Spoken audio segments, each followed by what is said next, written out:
you reach for your tunic where it lies folded under the head of the pallet. The wall is the color of dusty earth, undyed and smelling faintly of lanolin and last year's olive pressings.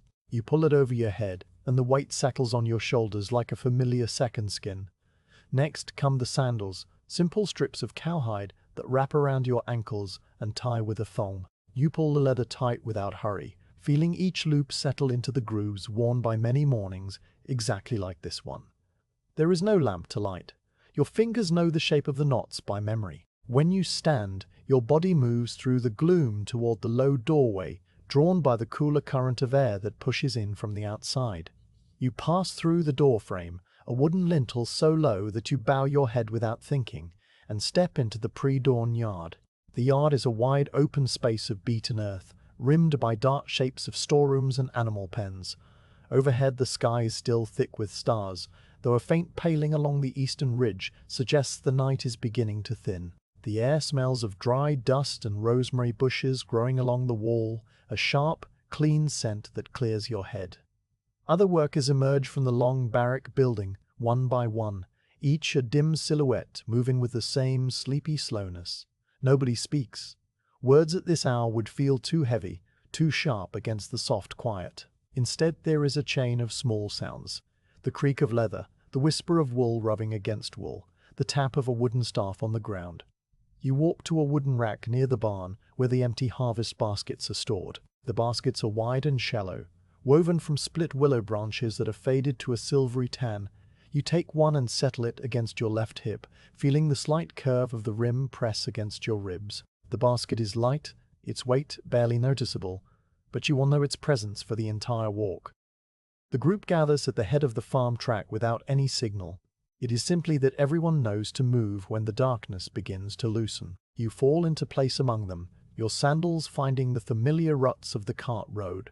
The track runs west from the buildings, first past the vegetable plots, and then through a strip of fallow grain fields. You can sense the field on either side by the way the wind moves, open and uninterrupted, carrying the faint green scent of clover planted to rest the soil. The ground underfoot is a mix of packed clay and loose stones, and you step around the larger rocks by instinct. The rhythm of the walk establishes itself quickly, a steady, unhurried pace that eats up the distance without effort.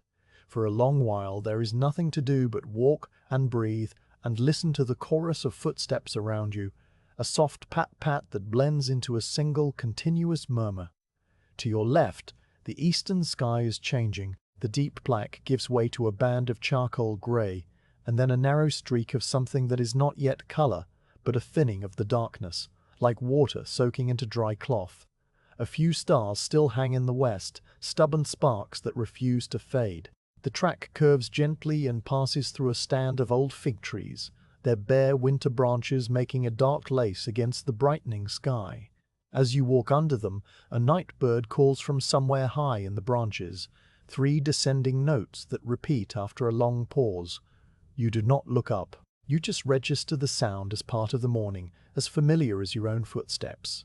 Beyond the fig trees, the track runs along the top of a low embankment. From here you can see the valley opening out, a broad bowl of grey-green fields and darker lines of cypress trees marking field boundaries. Everything is still and soft, as if the world is holding its breath. A thin mist lies along the lowest ground, tracing the course of a stream you cannot see. The mist moves slowly, parting and reforming, its surface smooth as undisturbed milk. You watch it without stopping your walk, your eyes following the gentle drift while your feet carry you forward. The temperature hovers in a particular way at this hour, cool enough to make your skin aware of the air, but not cold enough to shiver. It is the temperature of early autumn mornings in this part of the country, a season that comes softly after the long, dry summer. The group is strung out along the track now, not in a tight cluster, but in a loose line, each person keeping their own small pocket of silence. You can see the person ahead of you by the shape of their shoulders and the way their basket moves in a slight sway with each step. The person behind you is close enough that you can hear an occasional cough, a dry, muffled sound quickly swallowed by the open air. No one hurries. There is no reason to hurry.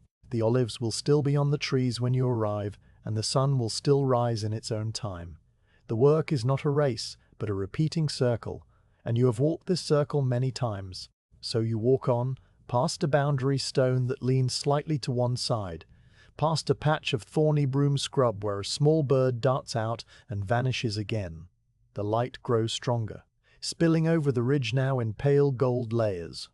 The stars are gone entirely. The sky overhead turns a deep watercolor blue, the kind of blue that looks wet, as if a brush has just passed over the paper. The mist in the valley floor begins to break apart, revealing patches of darker earth and the glint of the stream's surface. You can smell the stream now, a cool, watery scent mixed with mud and watercress. The track descends gently toward a wooden footbridge, a simple construction of 3 logs laid side by side across the stream bank. You cross one at a time, the logs giving a slight groan under each step, a sound that is low and wooden and quickly gone. Below, the water moves over smooth pebbles with a constant hushing noise, a sound so steady it almost becomes a silence. On the far side of the bridge, the land rises again, into a series of gentle terraces held back by dry stone walls. These are the olive groves. You see them first as a grey-green haze against the hillside, a color that is not quite green and not quite silver, something in between. As you draw closer, the haze resolves into individual trees, each one standing in its own space. Its trunk twisted and divided, low to the ground like a hand opening upward.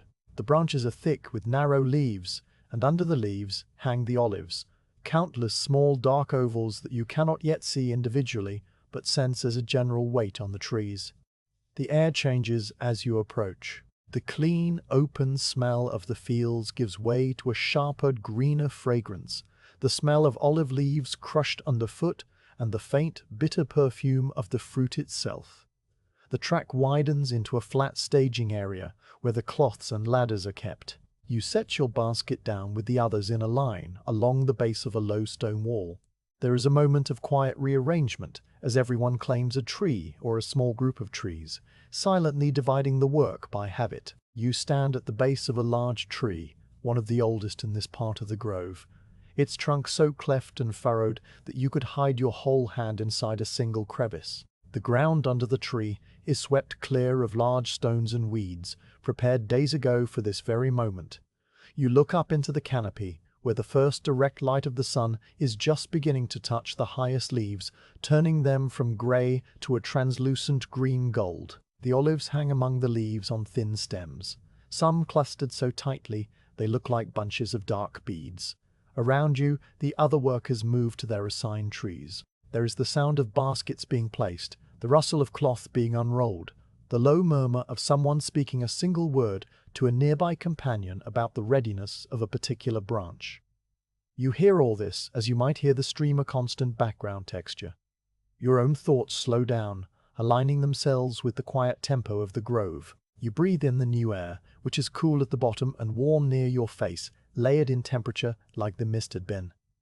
The long walk has settled your body, loosened your back and shoulders, and you feel a pleasant heaviness in your legs. You go to the pile of rolled cloths and select one, a length of coarse linen about the size of a small blanket, its fibers stiff with age and stained in overlapping rings of old oil. The stains are brownish gold, darker at the centers and fading to pale halos at the edges, like the rings of a tree seen in cross-section. You carry the cloth back to your tree and kneel to spread it on the ground. The cloth must be exactly centered under the widest part of the canopy. You pull one corner, walk it around, tuck it under a surface root, then return to smooth the fabric flat with the palm of your hand. The linen is cool and dry against your skin. A few fallen leaves from the previous season, brittle and curled, rest on the surface, and you brush them aside with a slow, gentle motion. When the cloth lies completely flat and the edges are secured, you stand back and examine your work. It is a simple rectangle of pale fabric, now dappled with the shadows of leaves moving slightly overhead. First light has fully arrived. The sun is not yet visible over the hill, but its influence is everywhere, washing the grove in a soft, even brightness that flattens shadows and gives every surface a brushed, velvety look. The grey bark of the olive trees shows its true color now, a silvery brown streaked with darker lines where the sap has run in some distant spring. The leaves, still carrying a trace of night moisture, are cool to the touch but warming rapidly. You rest a hand on the trunk and feel the rough texture through your palm, a sensation so familiar it barely registers as a thought. A lizard, small and grey, darts from a crack in the bark and freezes on a stone a few feet away, its tiny sides pulsing with quick breaths. You do not move. The lizard watches for a time, then skitters into the dry grass and is gone. The quiet of the grove is different from the quiet of the yard or the track. It is a more populated quiet, filled with small rustlings and the distant calls of birds waking up. Somewhere a dove begins its low, repetitive cooing, the same three-note call drawing out and then stopping, then starting again after a pause. The sound is so regular, it begins to feel like a part of the landscape, like the stones or the trees. You pick up your basket and hold it loosely at your side, waiting for the work to begin. The overseer, an older man with a white beard and a quiet voice, walks slowly among the trees, checking the cloths, nodding to himself. He comes near your tree, looks at the way you have spread the cloth, and gives a small gesture of approval, just a dip of the chin. Then he moves on, and you know that the harvesting can start. But there is still a moment before the first olive is picked. You stand in that moment, which is neither night nor day, neither rest nor work, but a gentle seam between the two. The sun tops the ridge and the first direct beam of golden light shoots between two trees on the far side of the grove, striking the ground just a few paces from you. The light moves visibly, a slow sweep across the dusty earth, illuminating individual grains of sand and tiny chips of broken pottery. You watch it travel until it touches the edge of your cloth, and then, without a word, you reach up toward the lowest branch, and the day begins its long, quiet rhythm under the olives. The pile of rolled cloth stands under the old carob tree at the edge of the grove, a stack of coarse cylinders each as long as your outstretched arms and as thick as a wine jar. The carob branches cast a thin, broken shade that shifts like a net of ink on the pale fabric. You approach the stack with the others, no one needing to be told, each person bending to take hold of a cloth roll by its tucked end. The cloth is heavy, much heavier than the small mat you spread beside your own basket earlier, its weight pressed into tight layers over a year of storage, smelling of dust and old oil and the faint fungal scent of the wooden shelf where it slept. You lift one end and someone else takes the other, a silent partnership formed in a glance. The roll sags between you, bellied with mass, and the two of you walk it out toward the first tree in the lower terrace, the largest and oldest in the row, the one the overseer gestured toward with a lift of his chin when the morning still held only grey light. The ground under the tree is a bare circle of pale, packed earth that looks almost swept, though no broom touched it. The constant fall of tiny leaves over the years has beaten the soil smooth as a threshing floor. You and your helper set the roll down on one edge of the circle and uncoil it slowly, walking backwards step by step, the cloth unpeeling with a deep, soft, continuous rustle that sounds like grain poured from a sack held very low. The linen, when it reveals itself, is not new. It is the color of unbleached wool, mixed with the memory of olive pressings long past, mapped with large random stains of brown and amber, some dark as date syrup, others faded to a watermark ghost. These stains are not ugly, simply records of seasons that have gone before, each ring or splash telling the story of a particular heap of fruit, a particular tilt of the press, a particular autumn when the olives ran rich. The cloth is still cool from the night air, its fibers holding a trace of the mist that is not yet fully lifted, and as you unroll it, the scent intensifies, musty, slightly sharp, like the smell of a stone cellar that has not been opened in months. When the cloth lies fully spread, a great wrinkled rectangle that easily covers the ground from trunk to drip line, you and your partner go around its edges in opposite directions. You kneel, the packed earth pressing a pattern into your knees through the wool of your tunic, and begin the slow work of tucking. The rim of the cloth is folded under itself, the clean edge created by a double thickness, and this edge must be pressed into the junction where the bare earth meets the first surface, roots of the olive tree.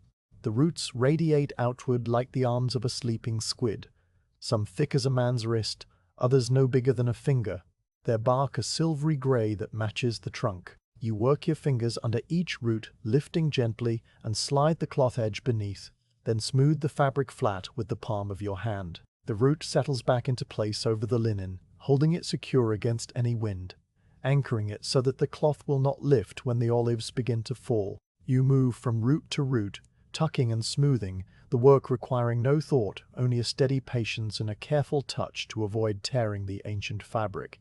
Around you the other workers are doing the same, a quiet choreography of kneeling figures scattered across the hillside like scattered seed. The grove slopes gently upward from where you are, and you can see the rows of trees stepping back into the distance, each one now flanked by a pale rectangle of cloth that seems to glow against the dark earth. The soundscape is a low, muffled symphony of work, the soft flap of a cloth being shaken into place, the drag of fabric over dirt, the occasional dry cough of someone clearing the dust from a throat. No one speaks, and this absence of speech does not feel like repression. It feels like the natural silence of a room where a single quiet task is being performed by many hands, each person enclosed in their own small sphere of concentration. The only voice is the overseer's occasional low murmur, a sound so blurred by distance that you cannot make out the words, only the gentle fall and rise of a suggestion being given. The mist that clung to the lowest ground when you first arrived is now beginning to break apart. It does not vanish in a moment, but thins gradually, like a cloud of breath on a cold pane slowly evaporating. You can see its movement as a shimmer in the air over the far field, a trembling of light and moisture that makes the cypress trees seem to sway even though there is no wind. As the mist dissolves, new details emerge. A pile of stones at the corner of a terrace wall, a patch of late-blooming chamomile whose white petals are still closed tight against the residual chill, the pale shape of a donkey standing motionless on the cart track, its ears pricked forward as it watches the activity in the grove with the same placid, unblinking patience that defines the whole morning. Above, the sky has now fully opened into a clear, soft blue, the kind of blue that seems to hold no depth, only an even wash of light. The sun, while still low, has cleared the ridge and pours a warm golden glow across the hillside, catching on the edges of the cloths and turning them from pale linen to something almost creamy. You finish tucking the cloth under your assigned tree and stand, feeling the small ache in your lower back from the prolonged kneeling, an ache that is not unpleasant but simply a registration of use. You step back and look at your work. The cloth is flat, taut in some places where the roots hold it, slightly billowed in others where a small hollow in the earth creates a gentle rise. A few old olive leaves from last year, grey and brittle as old paper, have already fallen onto its surface, and you brush them off with a quick sweep of your hand. Then you move to the next tree, where a single worker is struggling to manage a large roll alone. You take the loose end without a word, and the two of you unroll it in the same steady backward walk. The same low rustle, the same release of musty scent. The repetition of the action is not boring but comforting, a seam in the fabric of the morning that joins one tree to the next in an unbroken line of quiet labor. At the third tree, a younger slave, perhaps 14, is already on his knees, tucking the edge under a root so thick it resembles the back of a buried dolphin. He works with a focused intensity, his tongue poked slightly between his lips, and you note this without judgment, because you remember being the same age and treating every task as a test. You kneel beside him, not to help but to work on the opposite side, and for several minutes the two of you share the tree's circumference, your heads bowed, your hands making the same small patting motions. The root on your side is knobbly and twisted, forcing you to push the cloth in with the tip of your finger, then flatten it with the side of your thumb. You do this 6, 7, 8 times, each tuck identical to the last, a chain of tiny, quiet actions that pile up like grains of sand in an hourglass. When the cloth is secure, you stand and the boy gives you a quick nod, the only communication needed. You move on. The grove is a grid of even spacing, each tree planted precisely 20 paces from its neighbor, a measurement set by some farmer generations ago who knew the exact spread of a mature canopy. You can count the distances by your strides, and after a while the counting becomes automatic, a silent rhythm inside your head that matches the rhythm of your walk. 9, 10, 11 the turn, then the cloth stack, then the next tree. The predictability of the layout, the way each tree presents the same challenge of roots and hard earth, lulls the mind into a state of floating attention where you are aware of everything and nothing at once. At the edge of the lower terrace stands a tree that is different from the others. It is older, its trunk split down the center by a lightning strike long ago, yet both halves live and bear fruit. The cloth under this tree requires special care because the split trunk has created a depression in the ground, a shallow basin where rainwater collects in winter.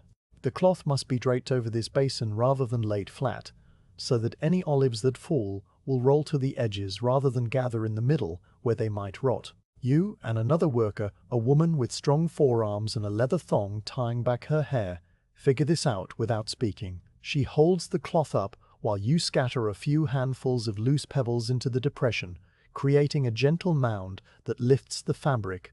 Then she lowers the cloth, and you both tuck the edges as usual. The mound creates a soft peak in the center of the cloth, like the breast of a sleeping bird, and you stand back to make sure the slope is even, that the olives will descend gently to the sides where they can be gathered easily. The woman touches her chin in approval, a gesture so like the overseer's that you almost smile. As the sun climbs higher, the temperature shifts from cool to comfortably warm, and the smells of the grove intensify. The olive leaves, which release little scent when cool, now give off a faintly bitter, almost medicinal fragrance as the light heats their oils. Beneath this is the earthier smell of the soil, dry and dusty, and the occasional drift of wild thyme crushed under someone's sandal. You pause in your work and straighten up, breathing deeply, letting the scents mix in your nose. The view from this part of the grove is wide. You can see the entire sweep of the farm below, the whitewashed walls of the press building catching the sun like a signal fire, the dark cypresses standing sentinel at the corners of the property, the patchwork of fields and fallow ground laid out in orderly rectangles of green and brown. A small flock of starlings wheels over the far pasture, shifting shape in an instant, a dark cloud that stretches and contracts as though it breathes. You watch them for a moment, then bend back to the cloth. The overseer makes his slow round, walking with a limp that you have never asked about, his staff tapping the ground each time his right leg swings forward. He stops at each tree, not to inspect rigorously, but simply to be present, to offer the quiet confirmation that all is as it should be. When he reaches your section, he pauses by the split tree and looks at the mound you made, then glances at you and the woman. He says nothing, but the corners of his eyes crease slightly, and then he taps his staff twice on the ground and moves on. 2 taps. You have learned, over the seasons, that this is his highest form of praise. The woman catches your eye, and you share a look that contains nothing and everything, the silent recognition of a job done well. Then you both return to work. The number of cloths is finite, and eventually the pile under the carob tree is reduced to a single roll, then to nothing. The last cloth is spread under a small stunted tree at the far end of the uppermost terrace, a tree that struggles each year to produce much fruit but is included in the harvest anyway, out of a farmer's superstition that every tree, no matter how small, contributes to the whole. You and the boy from earlier unroll this final cloth, which is actually a patchwork of 2 older cloths stitched together with thick twine. The seam is a raised hump running diagonally across the fabric, and you take care not to pull too hard and tear the stitches. The boy notices the seam too, and automatically adjusts his pace, slowing to match the fragility of the fabric. Working together, you spread it without incident, tuck it under the few thin roots, stand back. And now the grove is transformed. What was, an hour ago, a collection of grey trees on bare earth is now a pattern of pale rectangles laid at the feet of every olive. From a distance, the cloths look like small pools of still water reflecting the morning sky, or perhaps like fallen clouds that have come to rest among the silver trunks. The effect is oddly restful, the visual equivalent of a deep breath. The workers gather in a loose group near the carob tree, standing or sitting on the low stone wall that borders the cart track, waiting for the next phase of the day to be announced. No one is impatient. There is no clock to consult, no quota to fear. The harvest will proceed as the sun moves, each part in its time, and right now, this moment is for rest. You find a spot on the wall where the stones are worn into a curve that fits your back, and you settle there, letting your hands rest on your knees. Your fingers are coated in a fine pale dust from the cloths, a dust that is half earth and half decayed linen fiber, and you rub them together absently, feeling the slight grittiness. The sharp green scent of the olive leaves hangs in your nose, so constant now that you almost forget it, the way a person living by the sea forgets the smell of salt. A bee passes close, its hum a low drone that rises and falls as it investigates a clump of wild marjoram growing through a crack in the wall. You watch it without really seeing it, your focus turned inward, your mind empty of anything except the simple physical sensations of sitting, breathing, being. The mist has gone entirely. The sun is warm on your head and shoulders, drawing out the residual chill from your tunic, and you close your eyes for a moment, letting the red glow of light through your eyelids replace the visual world. From somewhere behind you, on the track, comes the slow creak of a cart as the donkey moves toward the press building, probably fetching empty jars for the oil. The sound is distant and pleasant, a marker of ordinary rural life continuing its own pace alongside your own. You listen to it fade, then open your eyes again. The cloths are ready. The trees are waiting. The morning has been spent in the slow, careful labor of preparation, and now, in this small pocket of stillness, you feel a quiet sense of completeness that asks for nothing more. You breathe in, you breathe out, and you wait for the harvesting to begin. The overseer's quiet signal passes through the grove, not as a spoken command, but as a gentle wave of movement that begins near the carob tree and spreads outward across the waiting cloths. You rise from the wall where you have been sitting, feeling the slight stiffness in your knees release as you stand, and walk to the tree you prepared earlier. The large one, with the deeply furrowed trunk and the cloth tucked carefully under its surface roots. The sun has now climbed well above the eastern ridge, and the light falls evenly through the canopy, dappling the pale linen with a shifting pattern of leaf shadows that move almost imperceptibly, like the slow drift of waterweed in a calm pool. The air inside the grove has warmed to a perfect temperature, neither cool nor hot, and the scent of olive leaves, green and faintly bitter, hangs in every breath you take. You begin with the lowest branch, the one that sweeps down almost to the level of your waist. Its grey bark smooths where the older, rougher skin has peeled away in papery flakes. The branch is heavy with fruit, the olives clustered along its length in groups of 3 and 4 and sometimes 5. Their dark purple skins dusted with a fine silvery bloom that rubs off at the lightest touch. You take hold of the branch gently, not gripping it hard, just wrapping your fingers around the wood where it is thin enough to bend slightly under pressure, and you pull your hand outward along its length. The motion is slow and steady, a soft glide of palm and fingers from the inner joint toward the leafy tip, and as your hand moves, the olives detach one by one, their tiny stems snapping with sounds so faint you feel them more in your fingers than hear them with your ears. Each olive drops straight down onto the cloth below, striking the linen with a soft, distinct pat, a sound that is immediately swallowed by the hundreds of other pats falling all around you, because every other worker is now doing exactly the same thing, stripping the lower branches of their fruit in the same slow, rhythmic way. The sound of olives falling onto cloth is not a sharp noise. It is a dull, padded percussion, a gentle rain of small, dense objects hitting stretched fabric, and when multiplied across 20 or 30 trees, it becomes a continuous low murmur that fills the grove like the sound of a distant waterfall. You can hear it with your whole body, a vibration in the air that is not quite audible, but not quite silent either, a texture of sound that wraps around you and holds you in place.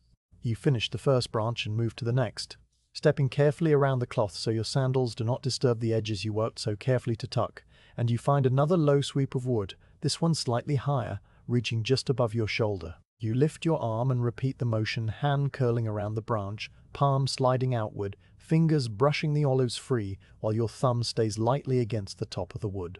The branch trembles a little as the fruit releases, a tiny shiver that travels back into the trunk and then stills.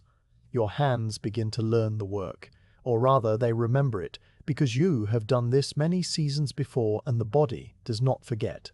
There is a particular pressure needed for each branch depending on its thickness and the ripeness of its fruit.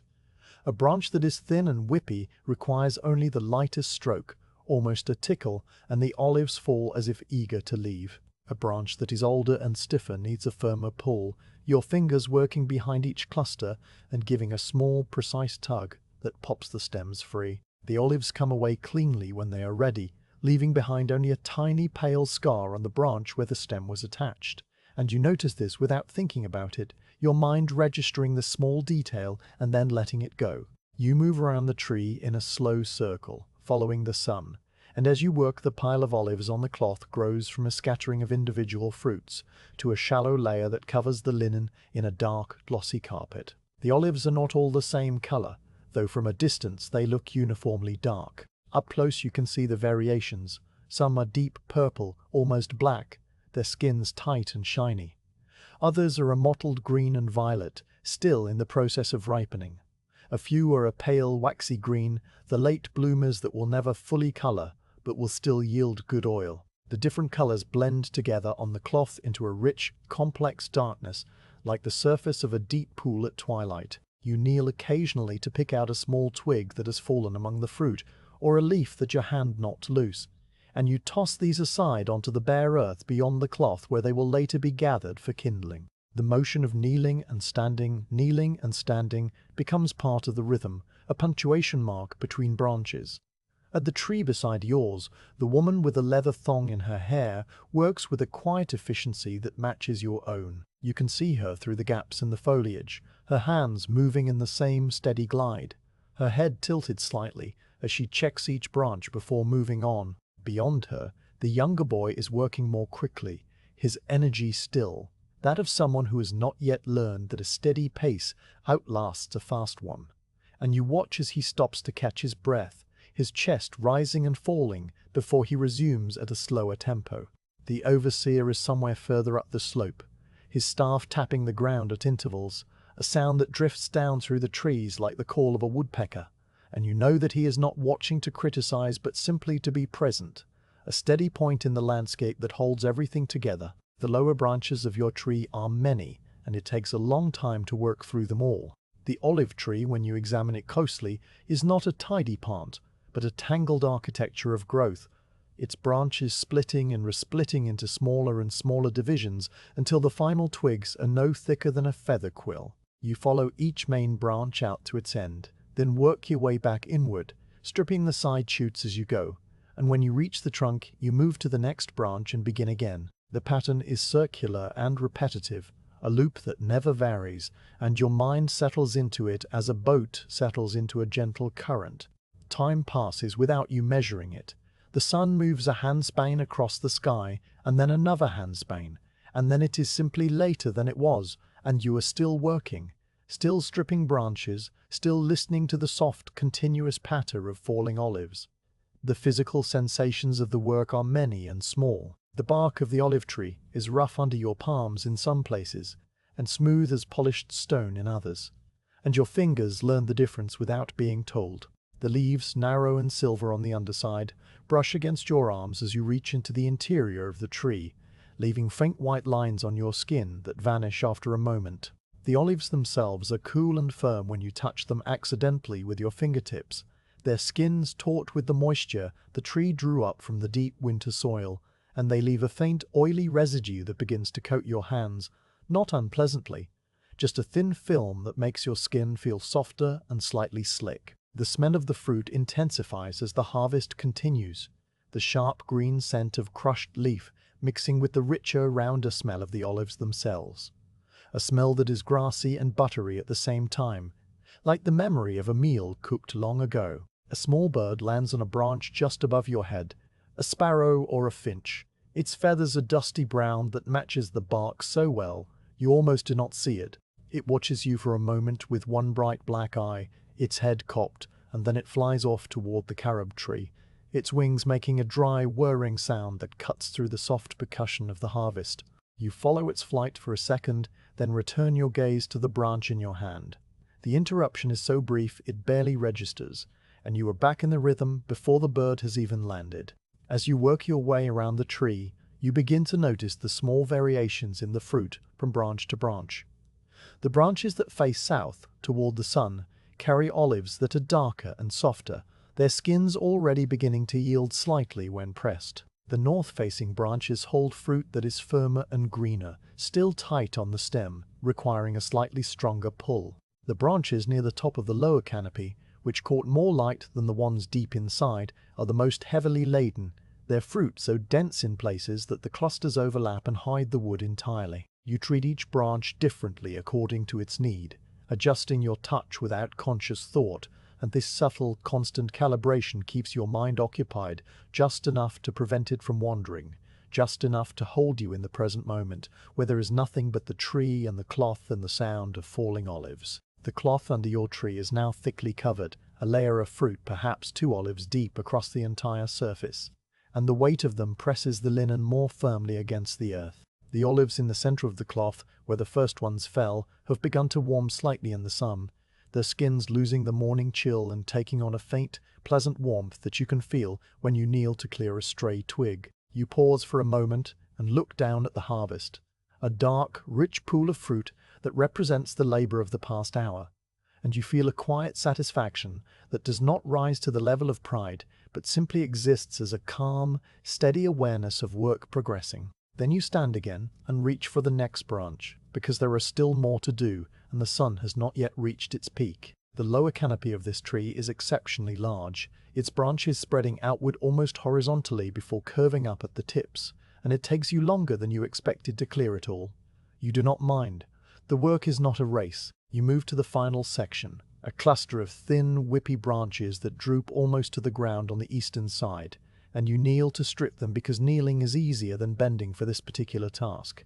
The olives here are small and numerous, each no bigger than the tip of your little finger, and they come away with the lightest touch, falling through your fingers like dark beads slipping off a broken string. The pattering sound is faster here, a quick, soft rattle of many tiny impacts, and then it slows as the branch empties, the last few olives hanging on more stubbornly until you give them a final gentle shake. They fall, and the branch is bare, and you let it go, watching it spring back upward with a slight tremor that sets the leaves rustling. You stand and step back from the tree, brushing your hands against your tunic to remove the loose dust and the bits of leaf that cling to your oily palms. The lower branches are all stripped now, every one you can reach from the ground, and the cloth below is a dense, glossy blanket of fruit that catches the sunlight and gleams with 1,000 tiny reflections. You look around the grove and see that others are finishing too, some already standing beside their trees, others still bent over a last branch, and the sound of falling olives is gradually diminishing, the continuous patter breaking up into isolated clusters of sound as each worker completes their section. The quiet returns in patches, spreading across the grove like the mist returning, and soon there is only the occasional tap of a single olive falling, then silence. You wait, breathing evenly, feeling the warmth of the sun on your shoulders and the pleasant tiredness in your arms, a tiredness that is not exhaustion, but simply the memory of use.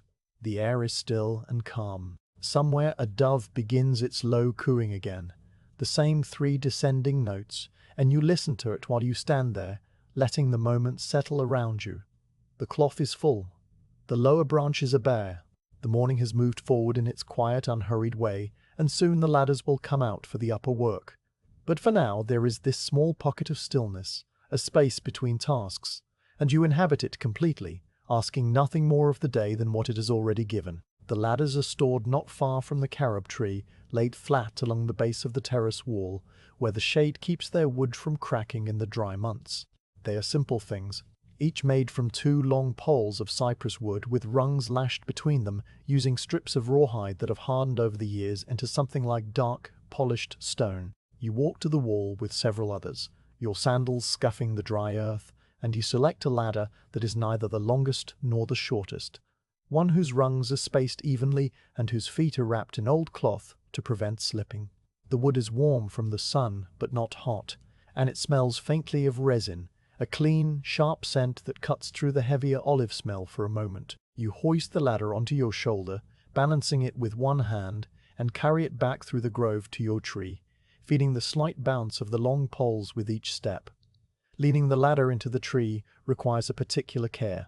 The top of the ladder must rest, not against a thin branch that might crack under weight, but against the main fork where the trunk divides, a solid crotch of wood that can bear a person without complaint. You walk the ladder up hand over hand, the poles rising through the leaves, and when the top settles into the fork, the whole structure gives a low wooden groan, a sound that is not alarming but reassuring, the sound of timber finding its proper place. You test the ladder by pressing down on the lowest rung with your foot while keeping your weight on the ground, and the ladder holds firm, the rawhide bindings creaking faintly but not shifting. Before you climb, you tuck the small handbrake into the rope belt at your waist and slip the light reed stick under your arm. The stick so slender and dry that it weighs almost nothing, like carrying a long, straight bone. The climb is slow, each rung taken one at a time, with a pause between, your hands gripping the side poles while your feet find the worn centers of the rungs where countless previous climbers have polished the wood to a darker sheen.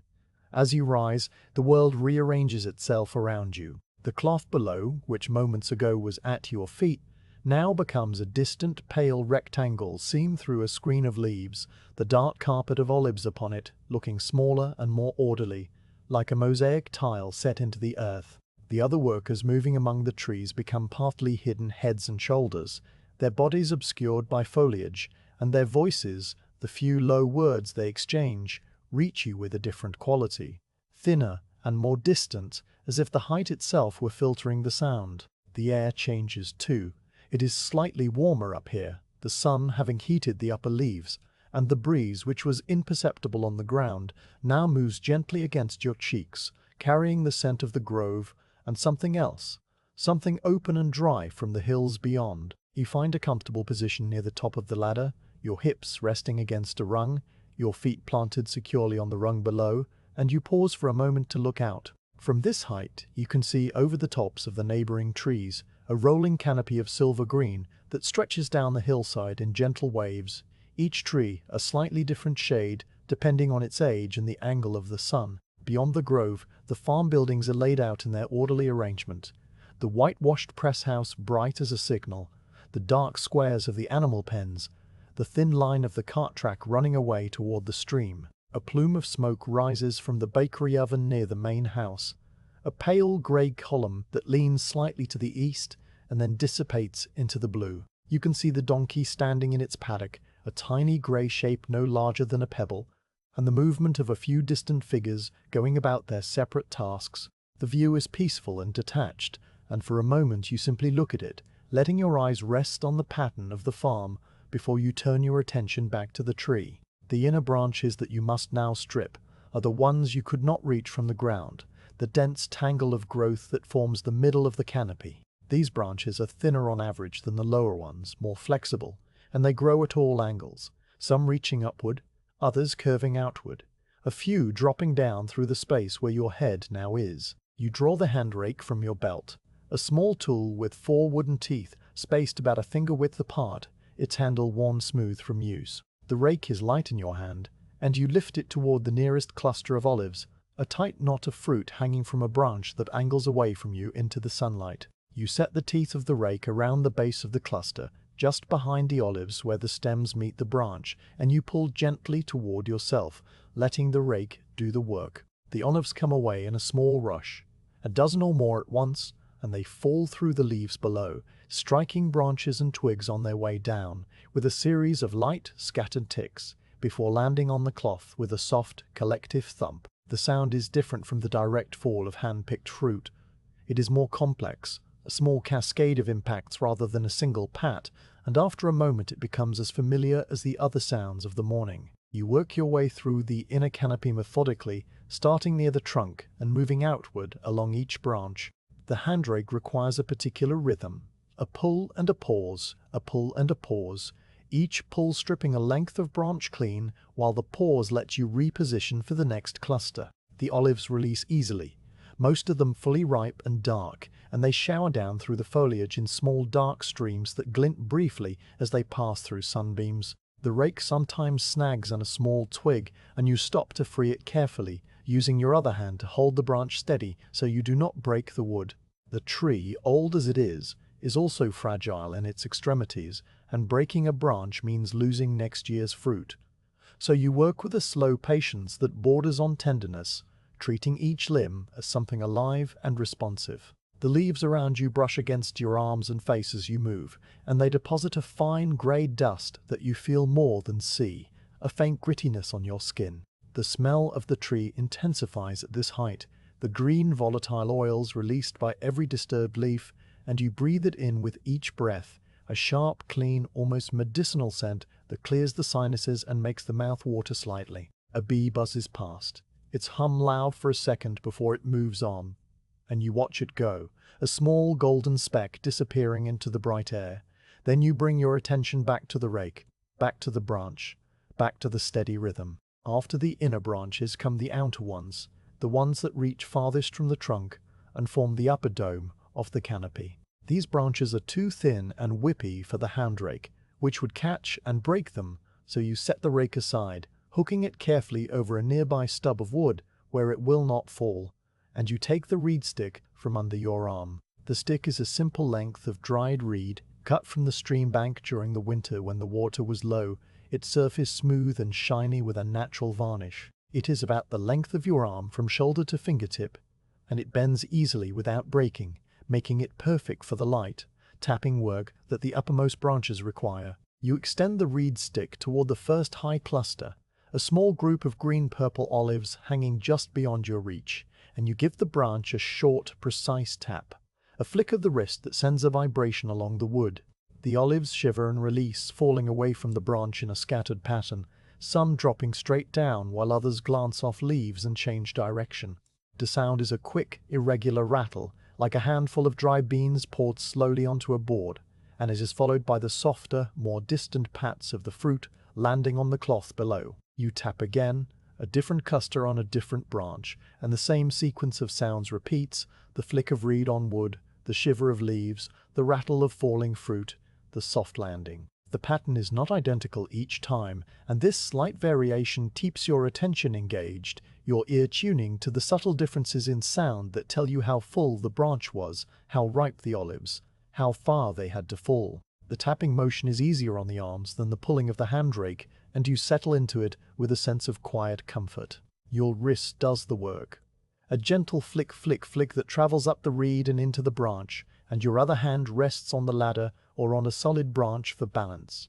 The sun warms the back of your neck and your shoulders, and the breeze, when it comes, is cool enough to balance the heat, creating a constant, pleasant temperature that neither distracts nor discomforts. You can feel the slow passage of time in the movement of the sun across the leaves, the shadows shifting almost imperceptibly, and in the gradual emptying of the upper branches, the clusters of olives growing fewer and fewer as you work your way around the tree. From your high perch you can hear the other workers doing the same task, their reed sticks making the same light tapping sounds, a scattered, irregular percussion that drifts through the grove like the sound of a dozen small woodpeckers, each working a different tree. Occasionally a voice calls out, not a word, but a simple sound of acknowledgement, a hum or a low note, and the sound carries through the warm air without urgency.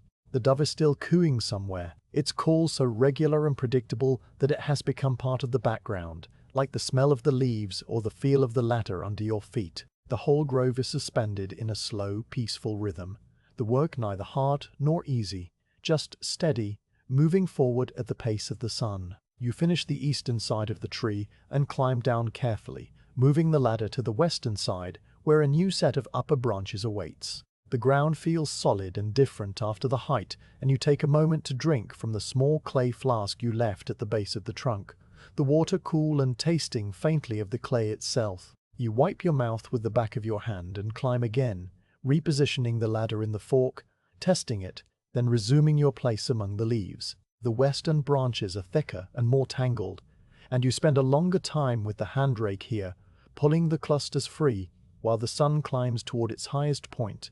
The olives on this side are darker, ripened earlier by the afternoon light of previous days, and they fall heavily, their weight audible in the deeper thump they make when they hit the cloth. When the last cluster from the last high branch has been tapped free and the upper canopy is bare, you pause the reed stick in your hand and look around. The tree, which was heavy with fruit when you first climbed, is now light and open, its branches clean, its leaves trembling slightly in the breeze without the weight of the olives to steady them. The cloth below is mounded high with fruit, a dark, rich heap that rises in a low dome at the center, and the sight of it brings a quiet sense of completion. You climb down the ladder for the last time, your legs a little unsteady from the long standing, and you fold the ladder and carry it back to the wall, returning it to its place among the others. The hand rake and the reed stick go back to the tool shelf by the press house, and you return to your tree, standing beside the full cloth, breathing the warm afternoon air, waiting for the next phase of the harvest to begin. Late morning settles over the grove with a softer quality of light. The sun now high enough that shadows have shrunk beneath the trees into small dark pools around the trunks. The air is warm without being heavy, still carrying a trace of the morning's coolness in the lowest pockets where the cloths lie spread. You stand beside your tree, looking at the mound of olives that covers the linen, a dark, gently rounded hillock of fruit heaped almost to the level of your knees at the center, sloping down toward the edges where individual olives lie scattered like stray coins. The cloth beneath is invisible now, buried under the harvest, and the whole arrangement looks like a dark island set into the pale earth.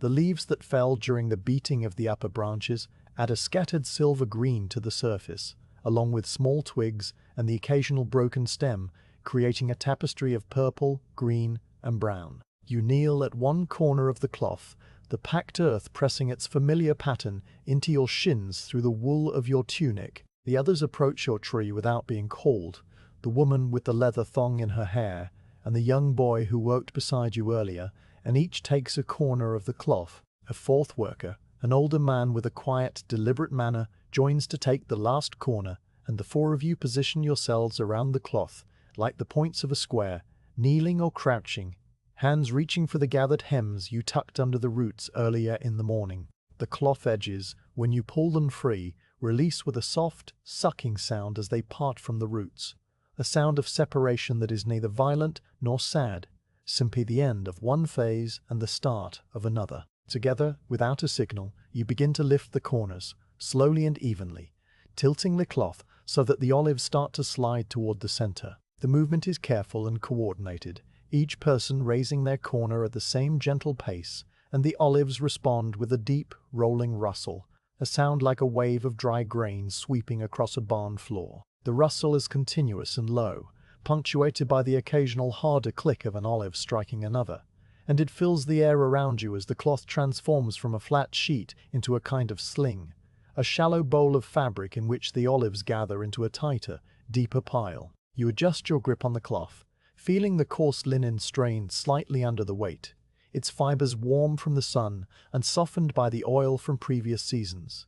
And you lean back just enough to keep the balance so that no fruit spills over the edge. The pile at the center grows higher and narrower as the corners rise, the olives sliding over each other with a whispering friction that produces its own faint heat, and the scent that rises from the disturbed fruit is richer now, deeper and fruitier, with a hint of the fermentation that will come if the olives are left too long without pressing. You breathe it in, that slightly sweet, almost wine-like smell, and you steady your corner while the others do the same. The four of you holding the cloth up like a makeshift table that cradles the entire harvest of this one tree. The weight is considerable, probably several £100 of fruit, but distributed across 4 people it is manageable, and you hold it without strain, your arms doing the work while your mind drifts into the calm, repetitive space of the task. When the olives have settled into a stable heap at the center of the cloth, you all lower your corners slightly, just enough to rest the bundle on the ground again. But now the cloth is gathered around the fruit like a loose collar, the olives contained in a rough circle within easy reach. You all release your grips and kneel closer, the sorting about to begin. The woman fetches 2 baskets, one the standard harvest basket of light willow, the other a smaller, coarser basket woven from split reeds, and she sets them beside the cloth, the good basket on the right, the discard basket on the left. The arrangement is practical and familiar, and you move into position without thought, your knees finding a comfortable spot, your hands reaching for the first olives. The sorting is a task that requires no hurry and no sharp attention, only a steady, patient flow. You take a handful of olives from the edge of the pile, your fingers scooping them up gently so as not to bruise the fruit, and you let them roll across your palm. The olives are cool and firm, their skins still holding the slight chill of the soil, even though the sun has been on them for hours, and they feel pleasant in your hand, smooth and dense, like polished pebbles from a riverbed. You spread your fingers slightly, allowing the smallest olives to fall back onto the cloth, while you examine the larger ones, turning each with your thumb to check for deep bruises, cuts, or the small dark holes left by the olive fly. The damaged fruit you place in the reed basket on the left, not dropping them, but setting them down with a soft, deliberate motion, and the sound they make against the basket's bottom is a dull tap that blends with the similar taps from the other workers around you. The sound fruit, the perfect dark purple and mottled green olives, you transfer to the willow basket on the right, where they join the growing pile with a softer, denser sound, more of a thud than a tap. Your fingers move in a rhythm that soon becomes automatic, a cycle of scoop, roll, inspect, sort, scoop, roll, inspect, sort, and the repetition is not boring, but soothing, a slow pulse that matches your breathing. You pick out twigs and leaves as you go, the larger ones that could damage the press, and you drop them onto a separate patch of bare earth behind you, where they will later be gathered for animal fodder or kindling. The leaves are dry and crinkled, curling into little tubes, and they make a faint crackling sound as you handle them. The twigs are grey and brittle, snapping easily between your fingers, and you break the longer ones into smaller pieces without thinking. A secondary rhythm inside the main rhythm. The pile of olives slowly diminishes on the left side as the sorted fruit accumulates on the right, and you shift your position occasionally, moving around the cloth on your knees to reach fresh, unsorted fruit. The fabric beneath you has become creased and rumpled, stained with olive juice in places where a particularly soft fruit burst under pressure, the stains spreading in dark, irregular blotches that will join the older stains from previous harvests. The smell of fresh olive juice is sharper than the smell of whole fruit, greener and more grassy, with a slight bitterness at the back of the nose, and it cuts through the warmer, sweeter scent of the pile. Around you, the other three workers are doing the same thing, their hands moving in the same steady rhythm, and the combined sound of the sorting is a soft, continuous medley of small noises. The dry shuffle of olives rolling against each other, the light tap of discards hitting the reed basket, the heavier plop of goodranding and willow, the occasional snap of a twig, the rustle of leaves being tossed aside. No one speaks, and the silence is not awkward, but filled with the shared focus of the task. You feel a quiet connection to the people kneeling beside you, a connection that does not need words, built only on the common rhythm and the common purpose. The young boy works with a concentration that makes his forehead crease, his fingers moving a little faster than yours, occasionally dropping an olive and having to retrieve it from the cloth. You notice this without comment, remembering again what it was like to be that age, when every task felt like a test of worth. The woman works with a paced, unhurried grace, her movements efficient and smooth, and she catches your eye once. You exchange a small, neutral glance that says nothing and everything, and then you both return to the olives. The older man works with a slowness that is not weakness but economy, each motion exactly sufficient and no more, and his pile of sorted fruit grows at the same steady rate as yours. The sun climbs higher, and the temperature rises by a few degrees, enough to make you aware of the warmth on the back of your neck, but not enough to cause discomfort. A light breeze moves through the grove, rattling the leaves overhead so that the dappled shadows on the cloth shift and dance, creating a constantly changing pattern of light and dark. The breeze carries the distant sound of the donkey braying once, a long, flat call that carries across the fields and then fades, and you listen to it without interrupting your work, letting the sound pass through you and then disappear. A grasshopper lands on the edge of the cloth, its long back legs folding and unfolding, and you watch it for a second before it springs away into the dry grass. The sorting continues for a long, measured time. The heap of unsorted olives shrinks from a broad pile to a low mound, and then to a scattering of individual fruits, and then to nothing but a few stray leaves and a fine grey dust that has settled on the cloth over the course of the morning.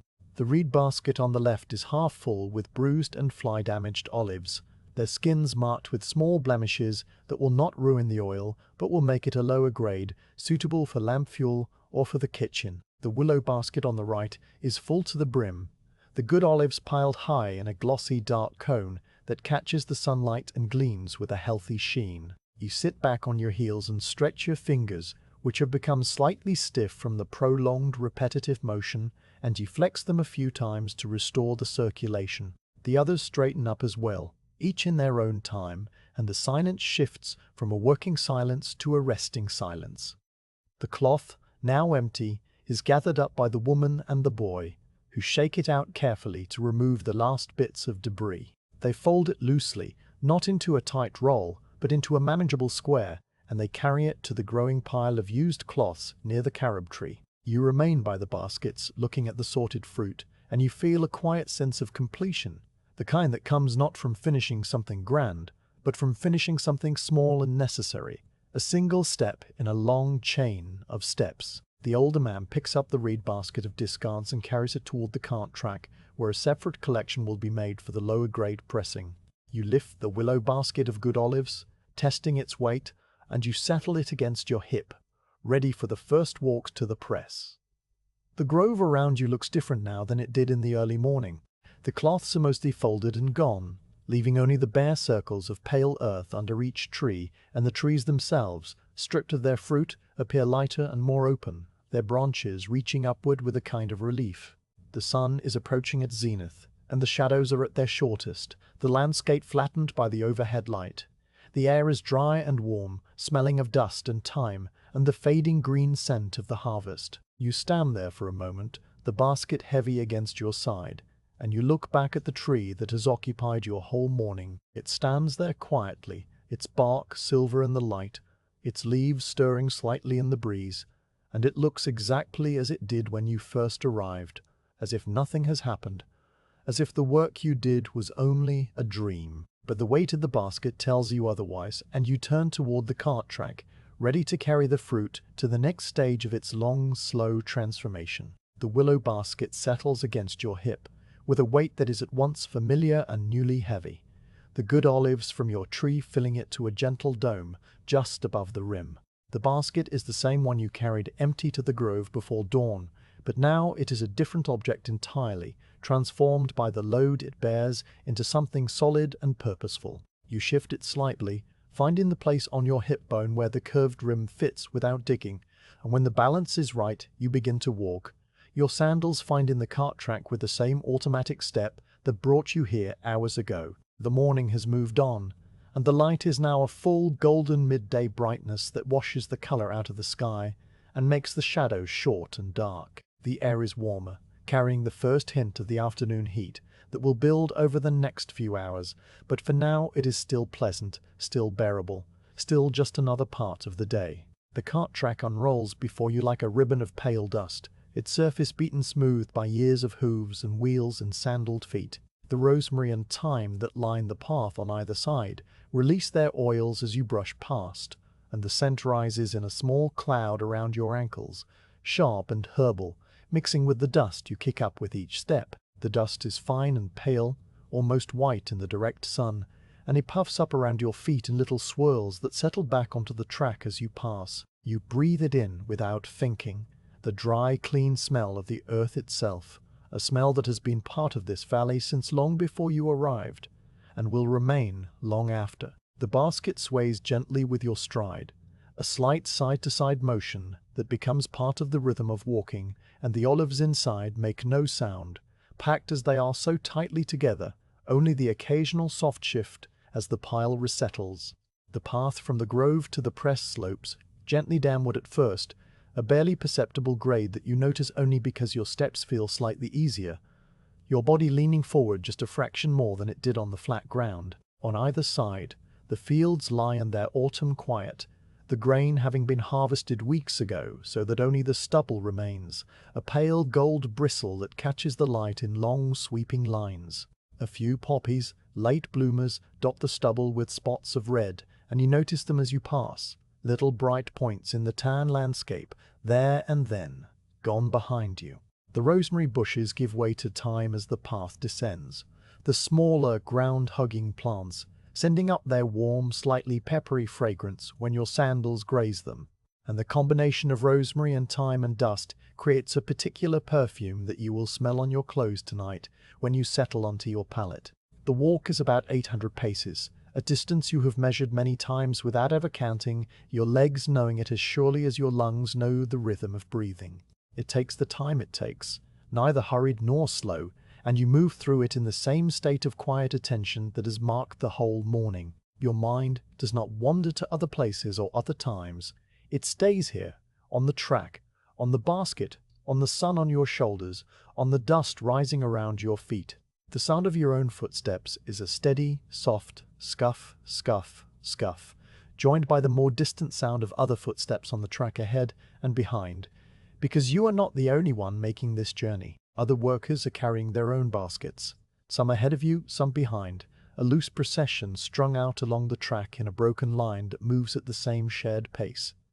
No one tries to pass anyone else. The track is wide enough for only one cart, and the unspoken rule is that each person walks at their own rhythm, the gaps between them staying roughly the same. Ahead of you, the woman with the leather thong walks with her basket balanced on her head, her spine straight and her stride smooth, and you watch the way the basket seems to float above her, perfectly still. You carry yours on your hip, which is the way you learned, and it works well enough. Behind you, the young boy walks with his basket clutched in both arms in front of him, his pace a little uneven, and you can hear him breathing through his mouth, a soft, rhythmic sound that tells you he is working harder than he needs to.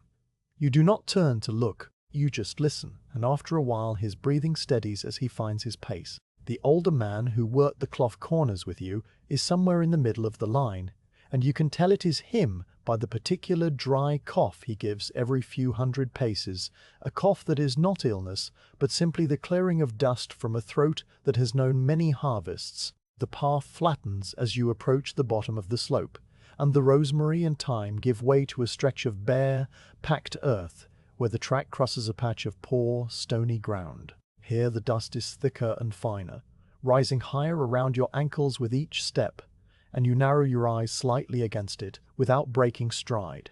Small lizards skitter away from the edges of the track as you pass, their grey bodies vanishing into cracks in the stones, and you register their movement as a flicker at the edge of your vision, nothing more. The sun is fully on you now, no longer filtered through the olive leaves, and you feel its warmth on your head and the back of your neck. A steady, pressing heat that makes you blink slowly. A bead of sweat forms at your temple and rolls down the side of your face, following the line of your jaw, and you wipe it away with the back of your free hand, a single swipe that is part of the rhythm of the walk.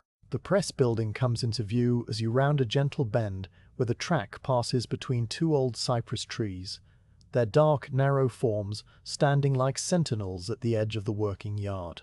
The building is low and long, its walls made of rough stone fitted together without mortar, its roof a sweep of curved terracotta tiles that have faded over the years to a soft orange-pink color, like the inside of a shell. The sides are open, supported by thick wooden posts, and from this distance you can see the dark shapes of the press machinery inside, the great beam and the stone trough, and the smaller movements of the workers who are already there. The smell of crushed olives reaches you now, a rich, green-gold smell that is sharper and more intense than anything in the grove, and it fills your nose and mouth, a taste as much as a scent, coating the back of your tongue with a faint bitterness. You cross the flat yard in front of the press, your sandals crunching on the scattered olive pits that have been swept out from previous pressings, the pale fragments of broken stone grinding underfoot like tiny bones. A long row of baskets identical to the one you carry has already been set down along the wall of the press building,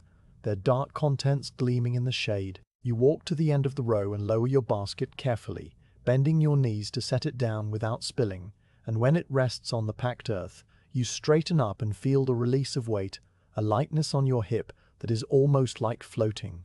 For a moment you stand there, letting your arm hang loose at your side, feeling the blood return to the places where the basket pressed. Then you look around the press yard, taking in the familiar sights, the donkey standing in the shade of a lean-to, its head drooping, its tail switching lazily at flies.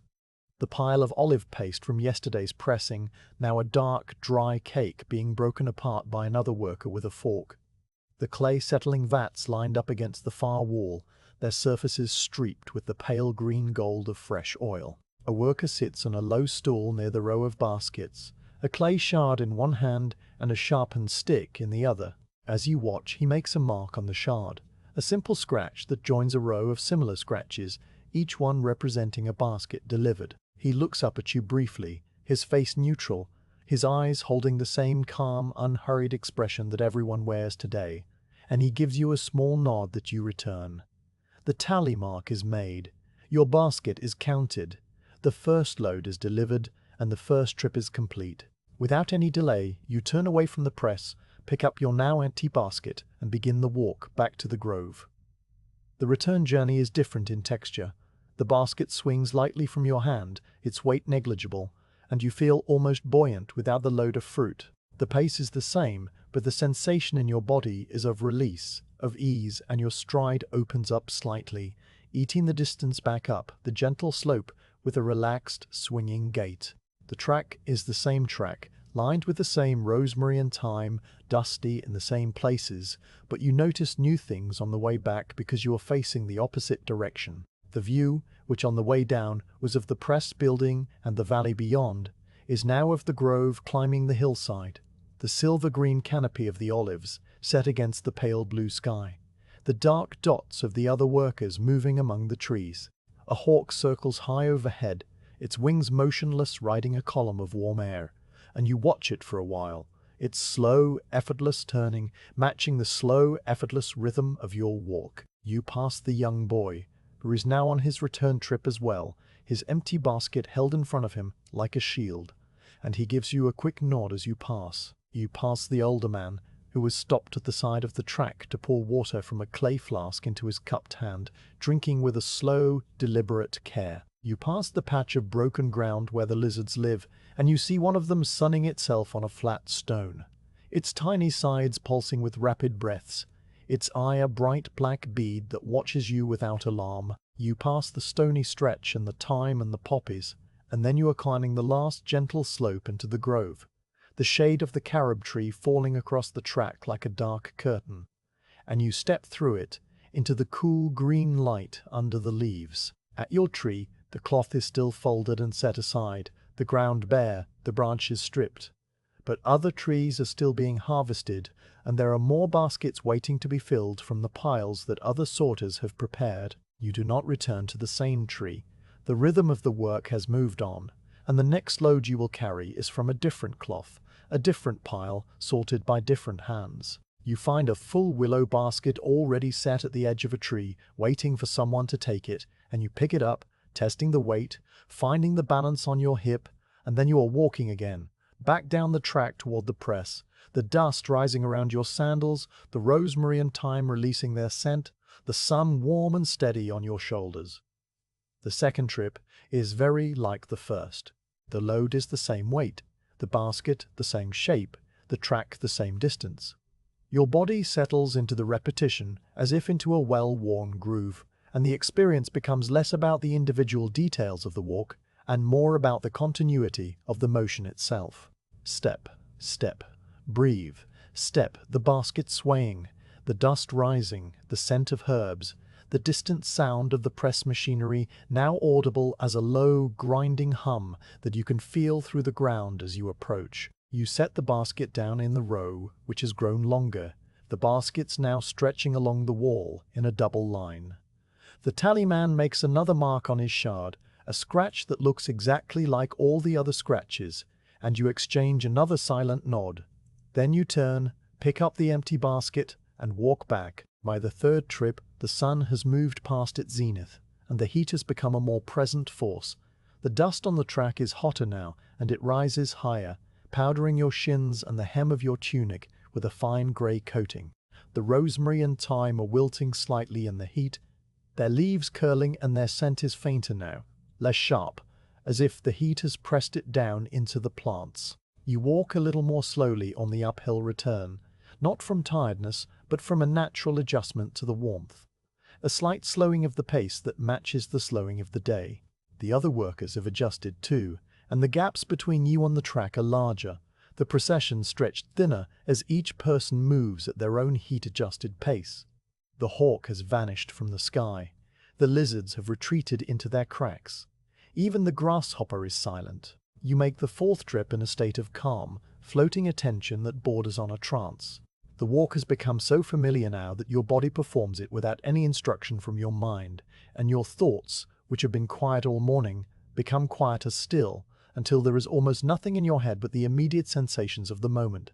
The press of the basket rim against your hip, the heat of the sun, the dust between your toes where it has sifted through the gaps in your sandals, the rhythm of your breathing, the rhythm of your steps. The track passes beneath you like a slow river, each journey a current, and you are carried along it. The press arriving, the tally mark made, the turn, the return, the grove, the basket, the track again. The repetition is not tedious, it is lulling, soothing, a deep, peaceful rhythm that erases time and thought and leaves only the simple fact of walking. On the fifth trip, you notice that the row of baskets at the press now stretches along the entire length of the wall, a long dark line of fruit waiting to be crushed. Some of the earlier baskets have already been emptied into the trough, and you can hear the grinding of the stone as the donkey walks its slow circle, the sound a deep, rumbling bass note that underpins all the other sounds of the press yard. The air inside the building is hazy with the green-gold mist of crushed olives,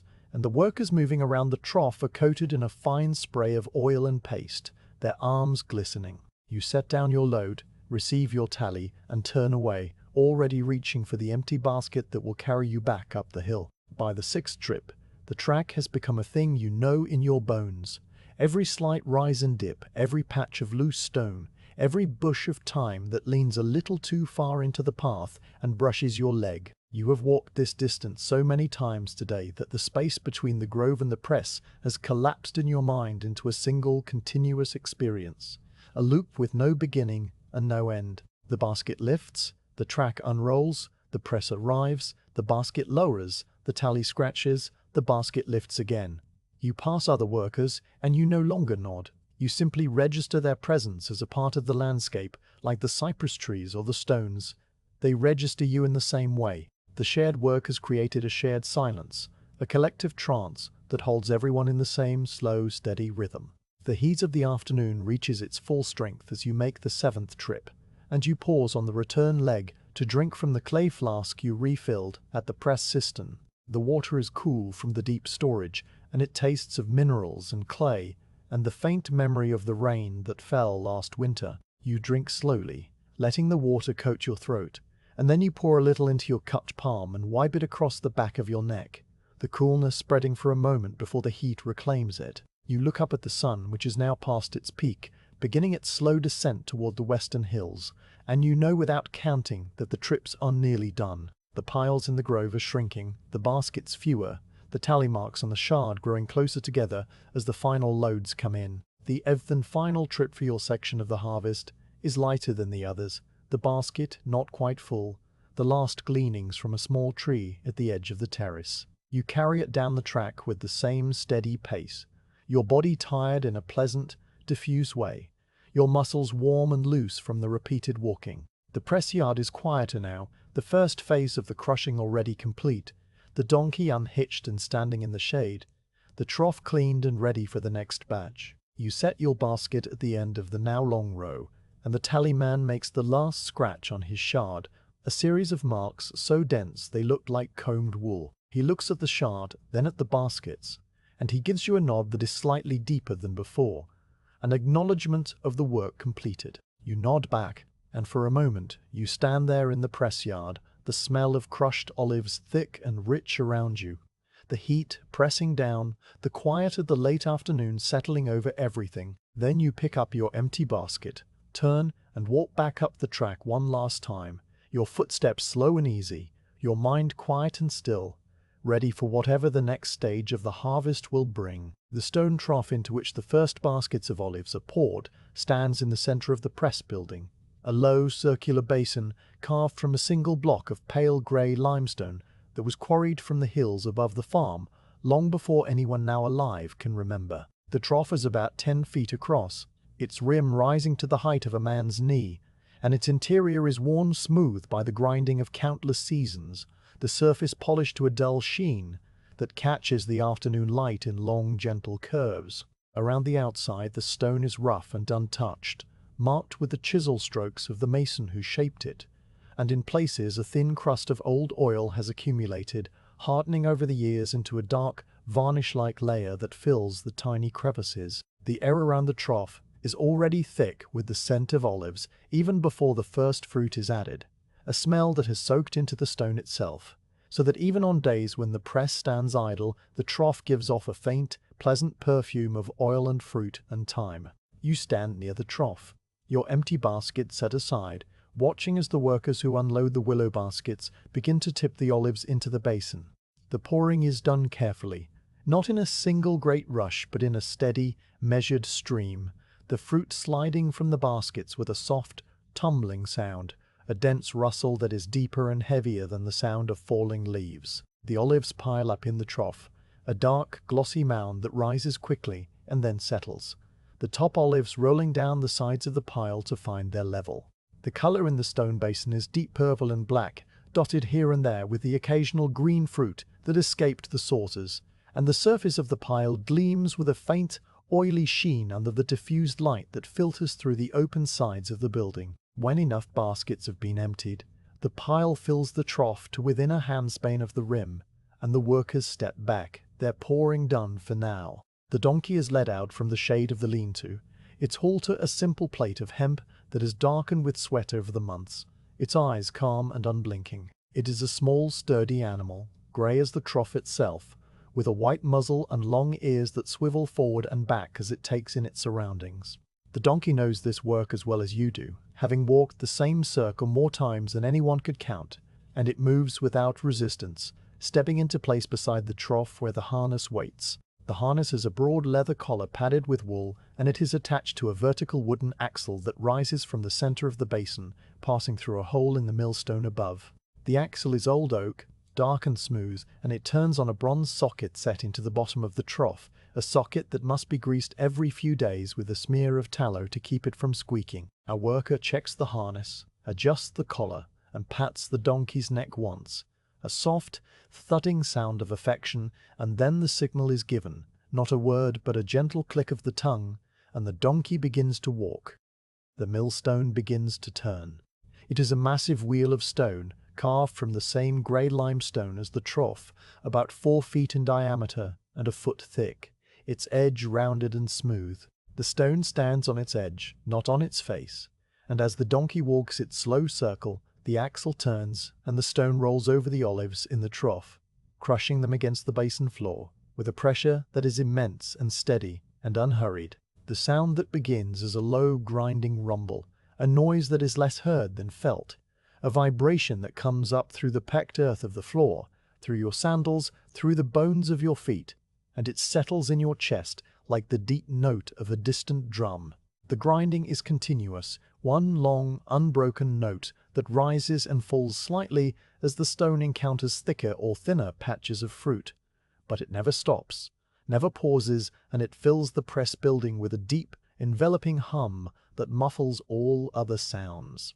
The bird song from outside, the murmur of distant voices, the wind in the cypress trees, all are pressed down beneath the weight of that sound, flattened into a soft, distant fuzz. You are given a long wooden paddle, a simple tool made from a plank of willow, its blade wide and flat and slightly curved at the end, its handle worn to the shape of a hand. The paddle is light, surprisingly so for its size, and you hold it easily, resting the shaft across your palm while you wait for your task to begin. The task is simple. As the millstone rolls, some of the olives will be pushed outward toward the rim of the trough rather than being drawn under the stone, and these must be guided back into the path.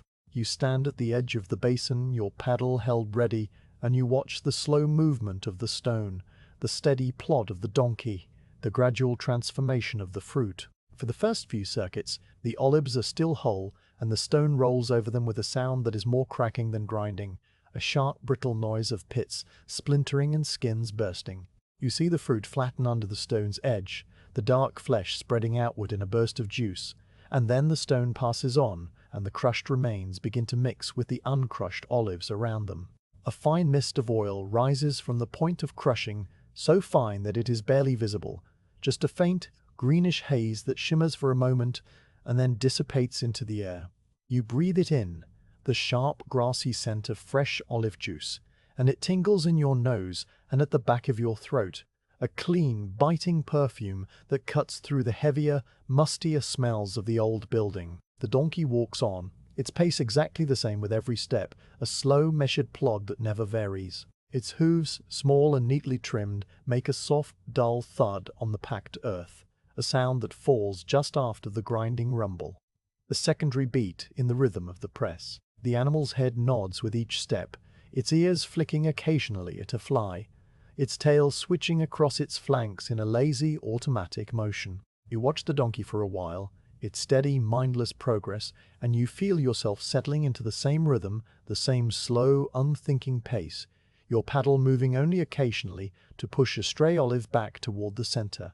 The first time you use the paddle, you're almost hesitant, but the motion quickly becomes natural.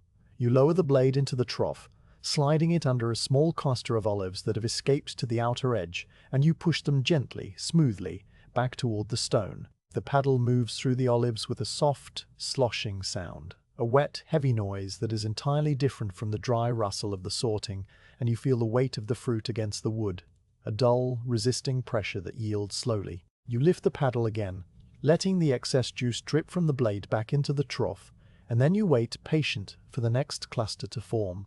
The waiting is long because the stone does most of the work itself, and you stand with the paddle resting across your shoulder for minutes at a time, watching the wheel turn, the donkey plod, the olives gradually disappear.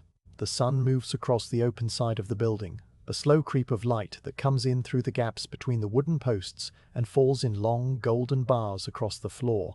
Dust motes dance in the light, caught in the faint mist of oil that hangs in the air, and they move in lazy, swirling patterns that you watch without thinking, your eyes following a single mote as it drifts upward and then vanishes into the shadow of the roof. The tiles overhead are dark with age and soot, and beneath them the wooden beams are grey and cracked, holding the weight of the roof with a silent, ancient patience. A swallow's nest is tucked into the angle of a beam, a small cup of mud and straw, but the swallows are gone for the season, flown south weeks ago, and the nest is empty and still.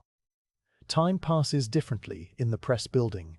It does not march forward in a line, but seems to pool and eddy, thickening around the steady grinding sound so that a minute and an hour become difficult to tell apart. You do not try to measure the time. You simply stand there, your paddle in your hand, your weight shifting from one foot to the other, and you let the minutes flow over you without resistance. The donkey walks round after round, the stone crushes round after round, and you push stray olives back round after round, the cycle never breaking, never changing, never hurrying. There is a deep peace in this repetition, a sense of being held in a slow, dependable rhythm that asks nothing of you except presence. As the crushing continues, the contents of the trough begin to change. The whole olives are gone now, and in their place is a dark, glossy paste that moves and flows under the stone like a thick liquid.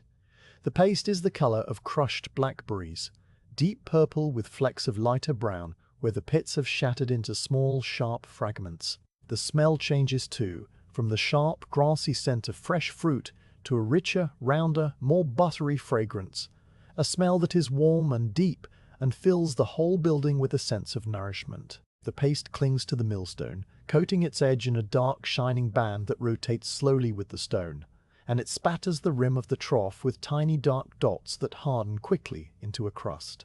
Your paddle, when you dip it into the trough, comes away coated in the paste, and you sometimes wipe the blade against the rim to keep it clean, a slow, deliberate motion that leaves a dark smear on the stone. The warmth in the building increases gradually, not from the sun, but from the crushing itself. The pressure of the stone on the olives generates a faint heat, a warmth that rises from the paste and spreads outward, and you feel it on your face and hands, a gentle, almost living warmth, like standing near a banked fire. In the cooler months, this warmth would be welcome, and even now, in the mild autumn afternoon, it is not unpleasant, just another layer of sensation in the rich fabric of the day. The donkey feels it too, and its pace slows almost imperceptibly. It's breathing a little heavier, but it does not stop, and the boy who tends the animal eventually comes forward to offer it a handful of dry straw from a bundle near the wall. The donkey takes the straw, chewing slowly, its jaw moving in a steady, grinding circle that mirrors the motion of the millstone, and then it continues its walk. You shift your position from time to time, moving from one side of the trough to the other, varying your view. From one angle, you can see the great press beam waiting against the far wall, a long, dark trunk of pine that will later be lowered onto the paste-filled bags, its surface smooth and polished by the oil of 1,000 pressings. From another angle, you see the line of clay-settling vats, their surfaces still and dark, the oil from earlier batches already separating in thin layers of gold and green. From yet another angle you see the open doorway and the bright sunlit yard beyond, where the empty baskets are stacked and the broken olive pits from yesterday's pressing are spread out to dry, their pale fragments glittering like tiny bones. Each view is calm and still, a painting without motion, and you look at them for a while before turning your attention back to the trough. The overseer passes by, his staff tapping the ground, and he pauses at the edge of the trough, looking down at the paste with the same calm, unreadable expression he has worn all day. He dips a finger into the paste, rubs it between his thumb and forefinger, and then nods once, a small, almost imperceptible dip of the chin, and moves on. You know that he is assessing the fineness of the crush, checking that no whole olives remain, that the pits are adequately broken to release their small share of oil, and his nod tells you that the work is proceeding as it should. You watch him go, his figure growing smaller as he walks toward the settling vats, and then you return your attention to the paddle, which you have not needed to use for several minutes because the paste is now so consistent that it hardly needs guiding. The grinding continues. The donkey walks on, its path a perfect circle worn into the earthen floor, a groove so deep and polished that it reflects the light in a thin dark line. The axle creaks softly, a sound so regular that it becomes part of the background, the bronze socket giving a faint dry sigh with each revolution. The stone rolls on, its weight immense and patient, and the paste beneath it becomes finer and finer, the last traces of whole fruit disappearing until the entire contents of the trough are a uniform, dark mass, flecked only with the tiny pale chips of broken pits. The transformation is complete. What was, an hour ago, a trough full of individual olives, each with its own shape and color and character, is now a single, unified substance, a collective paste that holds within it the essence of the whole harvest, ready for the next stage of its journey toward oil. You rest the paddle against the rim of the trough and step back, your task done for now. Your arms are slightly tired from the occasional pushing, a light, pleasant tiredness that is more from standing still than from any real exertion, and you stretch them slowly, rolling your shoulders, feeling the muscles loosen. The donkey, sensing perhaps that the grinding is complete, slows and then stops without being told, its head dropping, its sides heaving gently under the leather harness. The boy comes forward again and unclips the collar, leading the donkey away toward the water trough outside, and the animal goes willingly, its tail giving one last flick as it passes out of the building into the bright, late afternoon sunlight. The millstone settles into stillness, its rumble dying away until the only sound is the faint drip of oil from the channel and the distant murmur of workers preparing the press bags. The quiet, after the hours of grinding, is deep and full, a silence that rings with the memory of sound, and you stand in it, breathing the thick, warm, buttery air, waiting for the next slow phase of the harvest to begin. The paste is ready, a dark, glossy mass filling the stone trough almost to the rim, its surface marked with the faint spiral lines left by the millstone as it made its last slow rotation. The air in the building is thick with the warm, buttery scent of crushed fruit, a smell that has deepened over the hours into something rich and almost edible, coating the back of the throat with a faint oiliness that is not unpleasant. Workers move toward the trough with a quiet, coordinated purpose, their sandals making soft scuffing sounds on the packed earth, and you join them, leaving your paddle leaning against the wall, its blade still glistening with a thin coat of paste. A wooden bucket, smaller than the harvest baskets, is handed to you. It is carved from a single block of olive wood, its grain a swirling pattern of dark and light, its handle a loop of rope, worn smooth by the grip of many hands. The bucket holds perhaps 2 gallons, and you lower it into the trough carefully, pressing the rim down through the thick paste with a slow, even pressure. The paste resists slightly, a dense, clinging substance that moves more like wet clay than like liquid, and you have to work the bucket back and forth to fill it. When you lift it, the paste comes away from the trough with a soft, sucking sound, and the bucket settles heavily in your grip, its weight pulling at your shoulder. You carry it across the building to the long stone table, walking with a measured, careful step so as not to slosh the paste over the rim. The stone table is a massive slab of pale limestone, its top worn as smooth as glass by years of use, its edges slightly rounded where countless bucket rims have tapped against them. The table is about 12 feet long and 4 feet wide, supported by thick stone legs that have been set into the earth floor, and it stands at a comfortable working height, just level with your waist. On the table are the press bags, a pile of them, each one a circular disc of coarse hemp fabric about the size of a large plate, with a slit cut across the middle from edge to center, allowing it to be opened and filled. The hemp is a warm, sandy brown color, its fibers rough and strong, smelling of the field where it grew and the rope hook where it was twisted. Beside the bags is a stack of thin woven mats, circular too, made from a softer, paler fiber that you do not know the name of, their texture finer and more open, like a loose basket weave. You set your bucket down on the table and take your place in the line of workers that is forming along its length. The woman with the leather thong stands beside you, and the older man with the quiet manner is across the table, and the young boy is at the far end, his expression still wearing that look of concentrated effort. The line arranges itself naturally, each person finding a position where they can work without crowding the others, and the first phase of the bagging begins with a silent, shared understanding. Someone passes you an empty press bag, and you hold it open by gripping the two sides of the slit with your fingers, spreading the fabric into a shallow bowl. The hemp is stiff and new-smelling, its surface rough against your skin, and you hold it steady while the woman beside you takes a scoop from your bucket with a small wooden ladle, a tool shaped like a shallow cup at the end of a short handle. She does not pour the paste. She places it into the bag with a careful, deliberate motion, lowering the ladle and turning it over so the paste drops into the center of the cloth with a soft, heavy glop sound. Then she scoops again and again, each scoop adding a small measured amount until the bag holds just enough paste to fill it without spilling over when folded. The amount is precise, learned over many seasons, and the bag when full holds a quantity that will press into a disc about the thickness of 2 fingers. When the paste is in the bag, you release the sides of the slit and lay the bag flat on the stone table.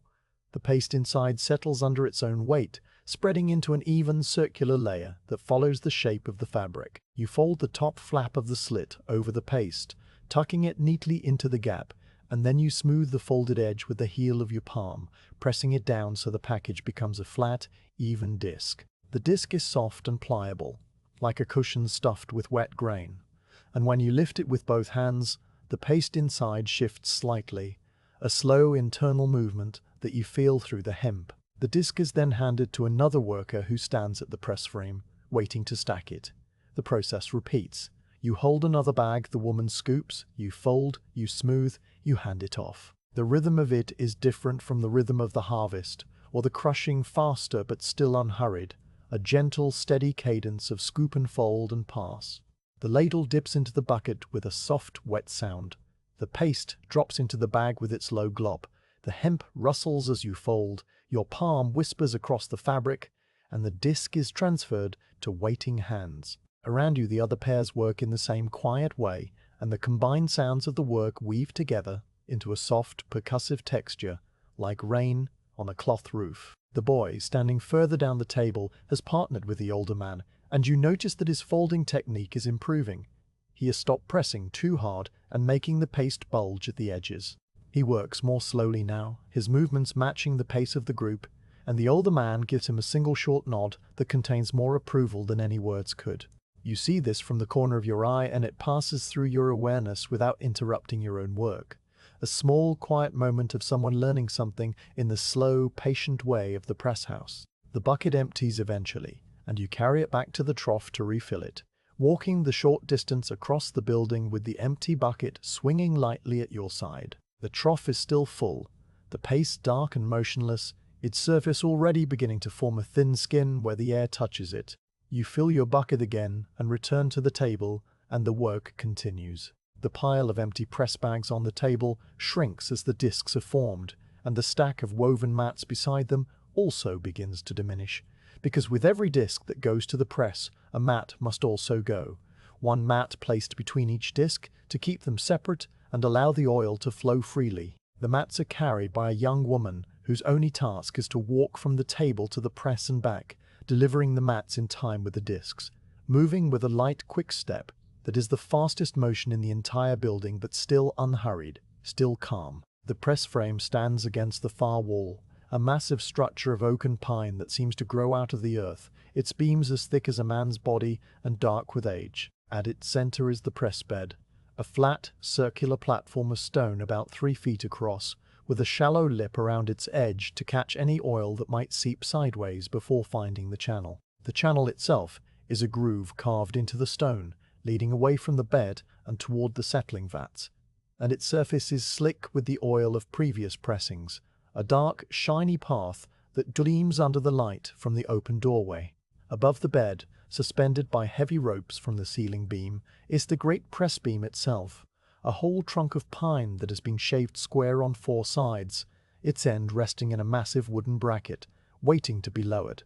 The stacking of the discs is done by 2 workers, a man and a woman who have been doing this particular task together for so long that they move as one. One stands at the press bed, the other beside the table, and they pass the discs between them with a gentle, underhanded toss that is more of a swing, the disc traveling through the air in a slow arc and landing softly in waiting hands. The disc is then placed on the press bed, carefully, precisely, so that its center aligns with the center of the stone. A mat is laid on top of it, the pale open-weave fabric settling over the dark hemp with a faint rustle. Then the next disc comes, and it is placed on top of the mat, centered just as carefully, and then another mat, and then another disc. The stack grows slowly, disc by disc, mat by mat, rising from the stone bed 1/4 of an inch at a time. You watch this stacking occasionally while you work at the table, your eyes lifting from the bag in your hands to follow the arc of a flying disc, the gentle landing, the smoothing motion as the stacker adjusts the disc's position with small, patting touches of their fingertips. The stack is still low, only a handful of discs so far, and it looks like a small dark cake sitting alone on the vast stone bed. But it will grow, and you know that by the time the trough is empty, the stack will be a tall column of discs, each one a small package of potential oil, waiting to be pressed. The afternoon light has shifted while you worked, the sun now low enough that its rays slant almost horizontally through the open sides of the building, throwing long golden rectangles across the floor and illuminating the dust in the air with a soft, glowing haze. The warmth in the building is beginning to ease, replaced by the cooler breath of the approaching evening, and you can feel the change on your skin as a slight chill at the back of your neck whenever you move out of a sunbeam. The workers around you feel it too, and there is a slight quickening of the pace, not from hurry, but from the natural desire to complete the bagging before the light fades too much to see clearly. Your bucket empties for the second time, and you return to the trough. The level of paste has dropped noticeably now, the dark mass lower in the basin, and when you dip your bucket in, you have to lean further over the rim, your arm reaching down into the cool, thick paste. The sensation is strange and pleasant, the paste squeezing between your fingers as you work the bucket into it, and when you lift the bucket out, your hand comes away coated in a blackish-purple film that dries quickly into a thin, waxy layer. You rub your fingers together as you walk back to the table, feeling the slight slickness, the faint grit of the crushed pits, and then you wipe your hand on the side of your tunic, where a dark patch has already formed from earlier wipings. The stone table is now covered in a fine film of oil and paste, and the empty bags are almost gone, only a small pile remaining at the far end. The stack on the press bed has grown taller, now perhaps 15 discs high, and it sways very slightly when a disc is added, a tiny springy motion that settles quickly as the weight of the discs above presses down. The stackers work with even more care now, because a tall stack is less stable than a short one, and each disc must be perfectly centered to keep the column straight. They have slowed their movements, placing each disc with a deliberate, two-handed precision that ensures the stack will not topple. The mats, too, were placed with more attention, the stacker smoothing each one flat with the palm of the hand before the next disc arrives. You take an empty bag from the diminished pile and hold it open for the last time. The woman scoops the last of the paste from your bucket, the ladle scraping the wooden bottom with a soft, hollow sound, and she places the final dollop into your bag. You fold the fabric, smooth the edge, and lift the completed disc, which feels slightly heavier than the others, perhaps because it contains the last bit of paste from the bottom of the bucket, the dense, concentrated layer where the crushed pits have settled. You carry this disc yourself to the press frame, not handing it to the usual passer, and you give it directly to the woman stacking. She takes it with a small smile that barely touches the corners of her mouth, and she places it on top of the stack, centering it with the same careful patting motion. You stand for a moment, watching the stack, which is now taller than your waist. A neat column of dark, soft discs rising from the stone bed like a stack of oversized coins. The mats between them make faint pale lines, so the whole stack looks striped, a pattern of dark and light that repeats over and over. The trough is empty.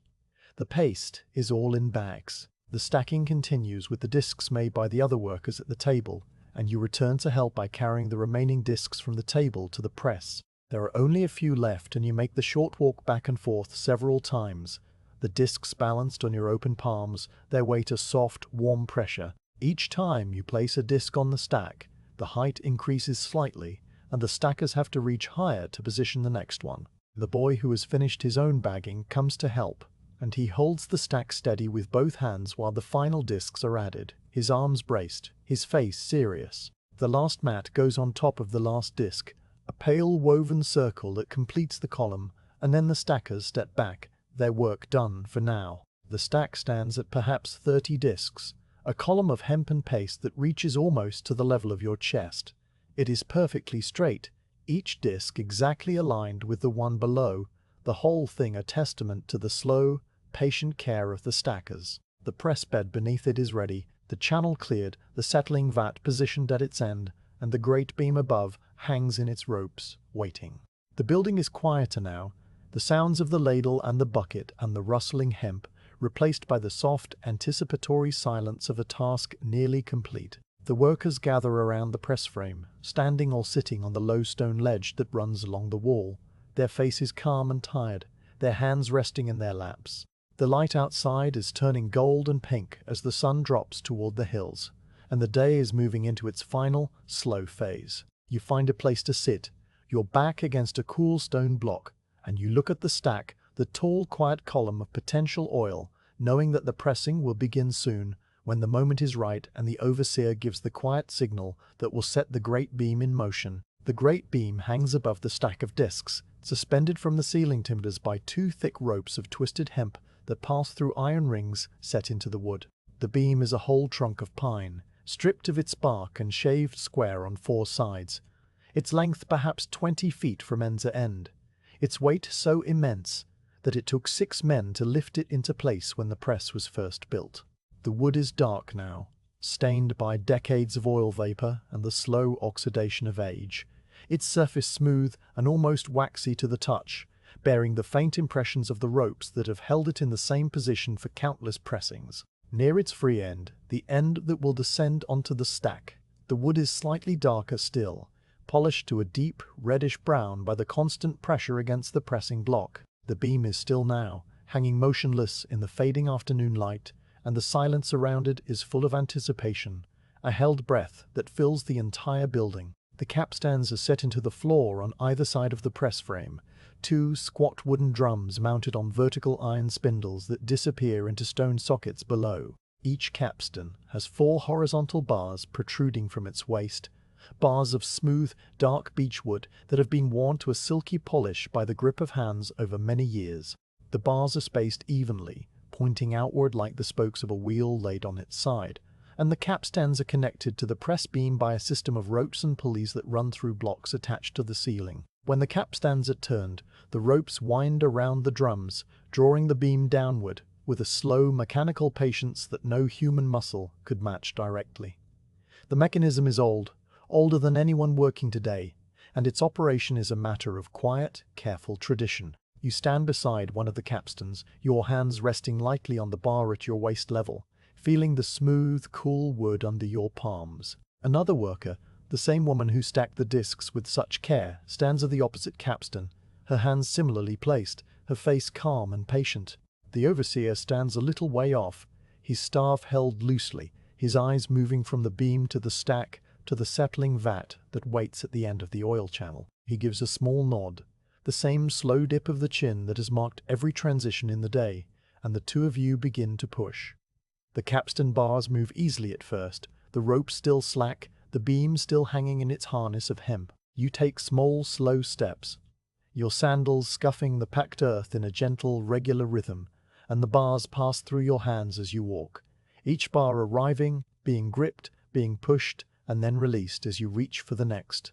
The motion is circular and continuous, a slow walking in place that turns the drum degree by degree. The woman across from you matches your pace exactly, her steps falling at the same unhurried rate, and the two capstans turn together, their ropes winding onto the drums in neat, overlapping coils, the hemp creaking softly as it stretches. The first sound of the pressing is this creak of rope and wood, a low, dry sound that comes from the ceiling blocks as the tension begins to build. The ropes, which were slack, now draw taut, their fibers straightening and tightening, and the iron rings they pass through give a faint metallic sigh, a sound so soft you might miss it if you were not listening. The beam itself has not yet moved. It still hangs in its original position, but you can sense the gathering of force, the potential energy accumulating in the stretched ropes and the straining blocks, and you continue to push, your steps never faltering, your breath slow and even. Then the beam begins to descend. Its movement is so slight at first that it is barely visible. A fraction of an inch, a settling of the great timber onto the top of the stack. As it touches the uppermost mat, there is no sound at all, just a gentle meeting of wood and fiber, but you feel it through the capstan bars, a subtle change in the resistance, as if the mechanism has woken up and begun to pay attention. The stack beneath the beam accepts the weight without complaint, the discs compressing slightly, the paste inside them shifting and resettling in its new confined position. You continue to push, and the beam continues to descend, and now the pressing truly begins.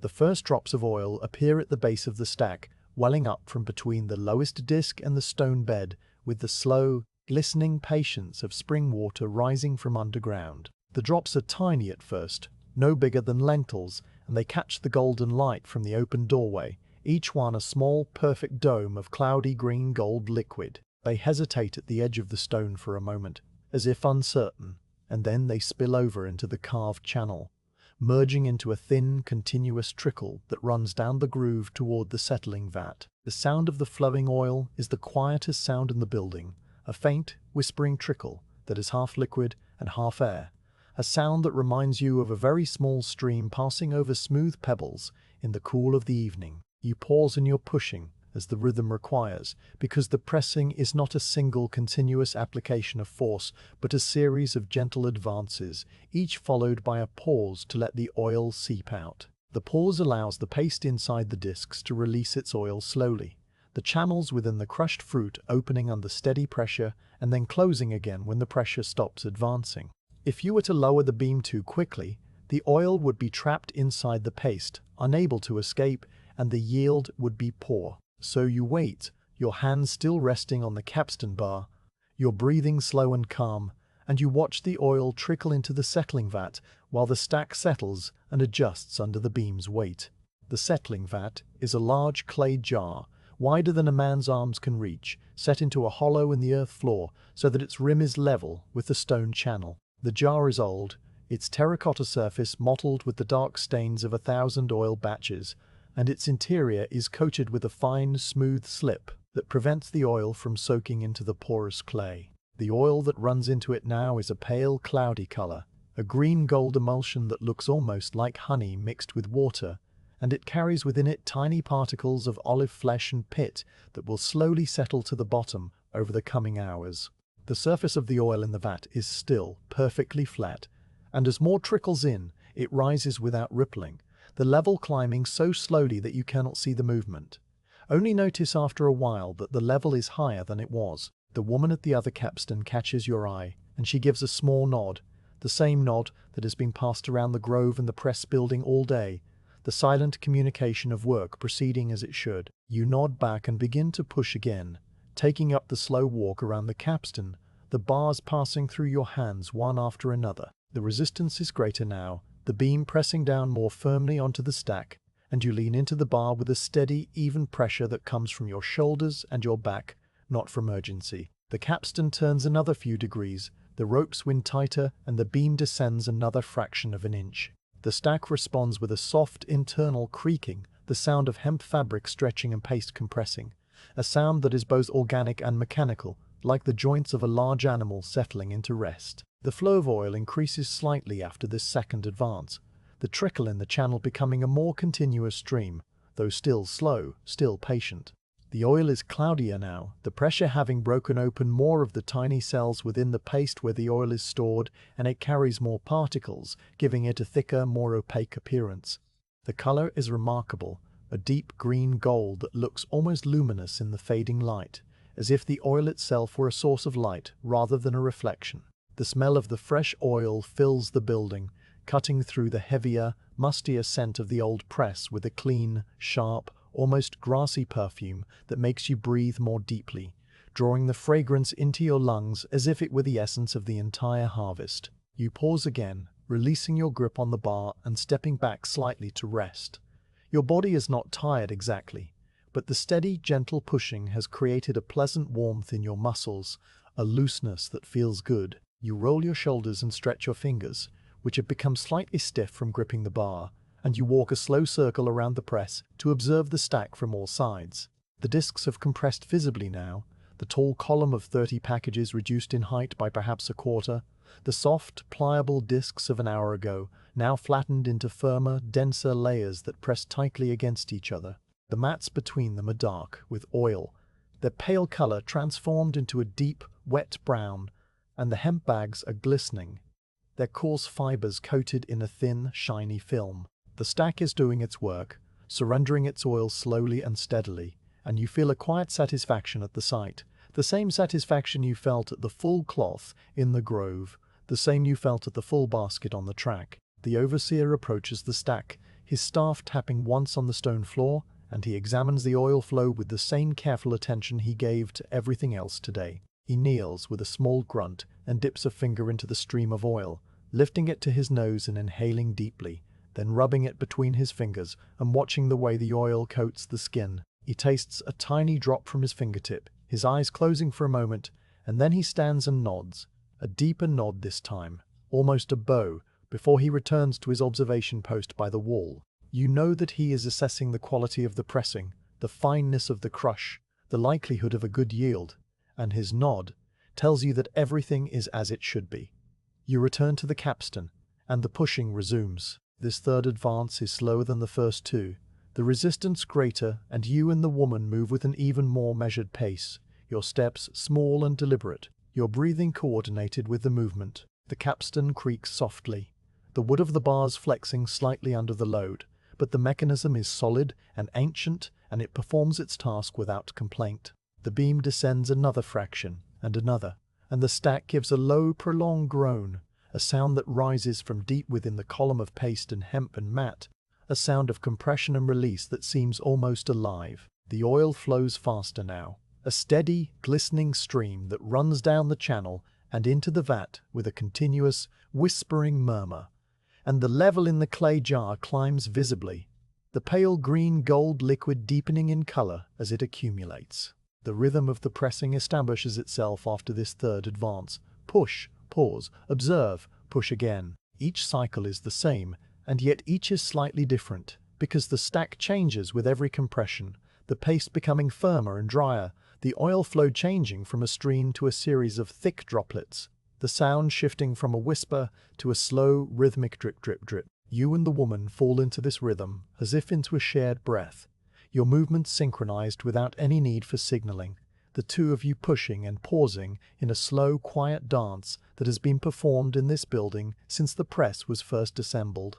The afternoon deepens toward evening while you work. The sun, invisible behind the walls, drops below the level of the hills, and the light in the building changes from golden to a soft, diffuse gray that fills the space without casting shadows. The air cools, and you feel it on your skin as a gentle, creeping chill that contrasts with the warmth of your moving body. The smell of the oil seems to grow stronger in the cooler air, more concentrated, and it hangs in the building like a blessing, a tangible presence that everyone breathes together. Outside, the first birds of evening begin to call, their songs different from the morning birds, lower and slower, the sounds of creatures preparing for the night. The pressing continues through several more cycles, each one identical in its slow, patient progression. You push, the capstan turns, The beam descends, the stack groans, the oil flows. Then you pause, and the pause is longer each time because the oil takes longer to seep out as the paste becomes more compressed, more resistant. During these pauses, you stand quietly, your hands resting on the bar or hanging loose at your sides, and you listen to the dripping of the oil and the distant sounds of the farm settling into evening. You can hear the donkey bray again, a long, mournful call from its paddock, and the answering call of another animal from somewhere across the valley. You can hear the faint, rhythmic thump of an axe splitting firewood near the main house, a sound that carries clearly through the still evening air. You can hear the murmur of voices from the workers who have gathered outside the press building, waiting for the pressing to finish. Their conversation a low, indistinct hum that is as soothing as the oil drip. The final advance is the slowest of all. The beam is now pressing down with almost its full weight, the stack compressed to less than half its original height, the disc squashed into thin, dense layers that are almost solid. The oil flow has reduced to individual drops, each one forming slowly at the edge of the stone, swelling into a perfect trembling sphere of green-gold liquid, and then falling into the channel with a soft musical plink that echoes slightly in the quiet building. The drops fall at long intervals, a plink, then a long silence, then another plink, and you wait between them, counting the seconds by your breath, watching the light fade outside the doorway. When the interval between drops stretches to more than a minute, the overseer gives another nod, this one final, and you and the woman stop pushing. You step back from the capstan, your hands releasing the bar, and you feel a sense of completion that is deep and calm and wordless. The press has done its work. The oil is in the vat, a deep pool of cloudy green gold that will settle overnight into clear layers of pure oil and water and sediment. The stack is spent, its paste pressed dry, its oil given up. You stand in the gathering dusk, breathing the thick, oily air, listening to the last slow droplets fall, and you know that the day is nearly over, that only the final clean-up remains before the quiet walk back to the quarters in the cool, dark evening. The beam has been still for a long while now, its great weight resting fully on the compressed stack, the last drops of oil having fallen into the settling vat with the slow, spaced plinks of a leaking roof after rain has passed. The vat itself holds a deep pool of cloudy green-gold liquid, its surface flat and still, reflecting the dim evening light that filters through the open sides of the building. Around the press, the workers have begun to gather again, their movements slower than before, their bodies tired in the pleasant, deep way that comes from a full day of steady labor. The overseer stands near the vat, looking down at the oil with the same calm, measuring expression he has worn since before dawn, and after a moment he gives the final nod of the day, the nod that means the pressing is complete and the cleanup can begin. The first task is to raise the beam. This is done by reversing the capstans, turning them the opposite way so the ropes unwind and the beam lifts slowly back toward the ceiling timbers. You take your place at one capstan again, the same woman at the other, and you push in the new direction, your steps just as slow and measured as before, but easier now because the weight is coming off rather than going on. The ropes creak in their blocks, the capstan bars pass through your hands with the same smooth, polished slide, and the beam rises inch by inch, its dark, oil-polished surface catching the last light as it ascends. When it is high enough to clear the stack, the overseer calls a soft halt, and you stop pushing, the beam now hanging in its ropes, exactly as it did before the pressing began, waiting for the next harvest, the next season, the next slow cycle of transformation. The stack, now released from pressure, sits on the stone bed looking very different from the tall column it was an hour ago. It has been compressed to less than half its original height. The once plump discs squashed into thin, dense layers that resemble dark, fibrous crackers stacked tightly together. The hemp bags are stained deep brown, almost black in places, and the mats between them are sodden with oil, their pale fibers now a wet, glistening bronze. The whole stack gives off a faint warmth, the residual heat of the pressing still trapped inside the compressed paste. And when you move closer, you can feel it on your face, a gentle fading heat like the embers of a fire banked for the night. The disassembly of the stack is done by hand, each disc lifted carefully from the pile and carried to a flat clearing behind the press building where the remains will be processed. You join the line of workers who pass the discs from hand to hand, a short chain that stretches from the press bed to the rear doorway, and the spent packages move along the chain in a slow, steady flow. The discs are lightweight now, quite different from the heavy, pliable packages you folded on the stone table earlier in the afternoon, and they feel dry and rough in your hands, their surfaces crusted with a thin layer of dried paste and oil. The mats are peeled from between the discs and set aside in a separate pile, where they will be washed in the stream tomorrow and dried in the sun for reuse. Their fibers still strong despite the soaking. The hemp bags, however, are too used and too compressed to serve again, and they will be cut open and their contents emptied onto the drying ground. You carry an armload of spent discs to the clearing behind the press, walking out into the cool, dusky air. The change from the warm, oil-thick atmosphere of the building to the open outside is a soft shock, a sudden expansion of the senses. The air here is clean and cool, smelling of dry grass and dust, and the faint, sweet perfume of the wild thyme that grows along the stone walls. The sky above is a deep, even violet, the first stars already pricking through the fading light in the east, while the west still holds a band of pale amber where the sun dropped behind the hills. A bat flits past overhead, a quick, dark shape that darts and turns with a silence that seems magical, and you watch it for a moment before bending to your task.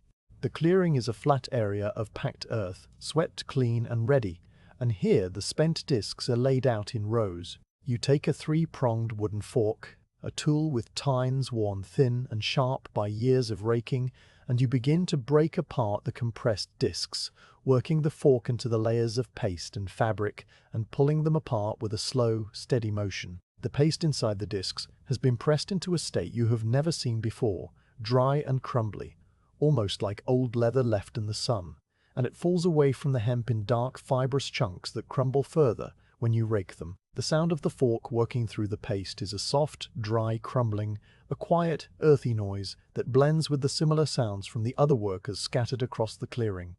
The remains, once broken apart, are spread out to dry in the evening air. You use the fork to scatter the crumbled paste across the packed earth, spreading it in a thin, even layer that will catch the last of the day's warmth and the first of the night's breeze.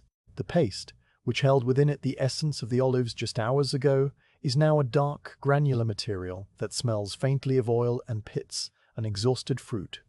A smell that is not unpleasant, but is certainly the smell of something finished, something that has given all it has to give. Tomorrow, when the remains are fully dry, they will be gathered again and used for fuel, the crushed pits burning hot and steady in the bakery oven or the bathhouse furnace, so that nothing from the harvest is wasted. But that is tomorrow's task, and tonight the drying paste simply lies on the ground, darkening the earth in wide, shallow rectangles. The hemp bags, now empty of their contents, are gathered and stacked near the wall, where they will later be washed and may be used for patching other cloths or for making rough cordage. You shake each bag out before adding it to the pile, holding it by one corner and giving it a soft, snapping shake that sends a small puff of dry dust into the air. The dust sparkles in the fading light, a brief golden cloud that dissipates quickly, and then the bag is limp and empty, its work done for the season. The mats are carried armload by armload to a wooden rack near the stream, where they will be left until the washing begins in the morning. You walk with the others down the short slope to the stream bank, your sandals slipping slightly on the dry grass, and you lay your load of mats on the rack with the others, the wet, oily fabric making a soft, slapping sound as it lands. The stream moves past in the dusk, its water a dark, glistening ribbon that catches the last light from the sky, and the sound of it is a quiet, continuous hush that seems to wash over you as you stand there, a sound of coolness and cleanliness after the long, oily work of the afternoon. Back inside the press building, the cleanup continues. The stone trough where the crushing was done must be scraped clean of any remaining paste, and you take a curved wooden scraper, a tool shaped like a small hoe, and work it around the inside of the basin.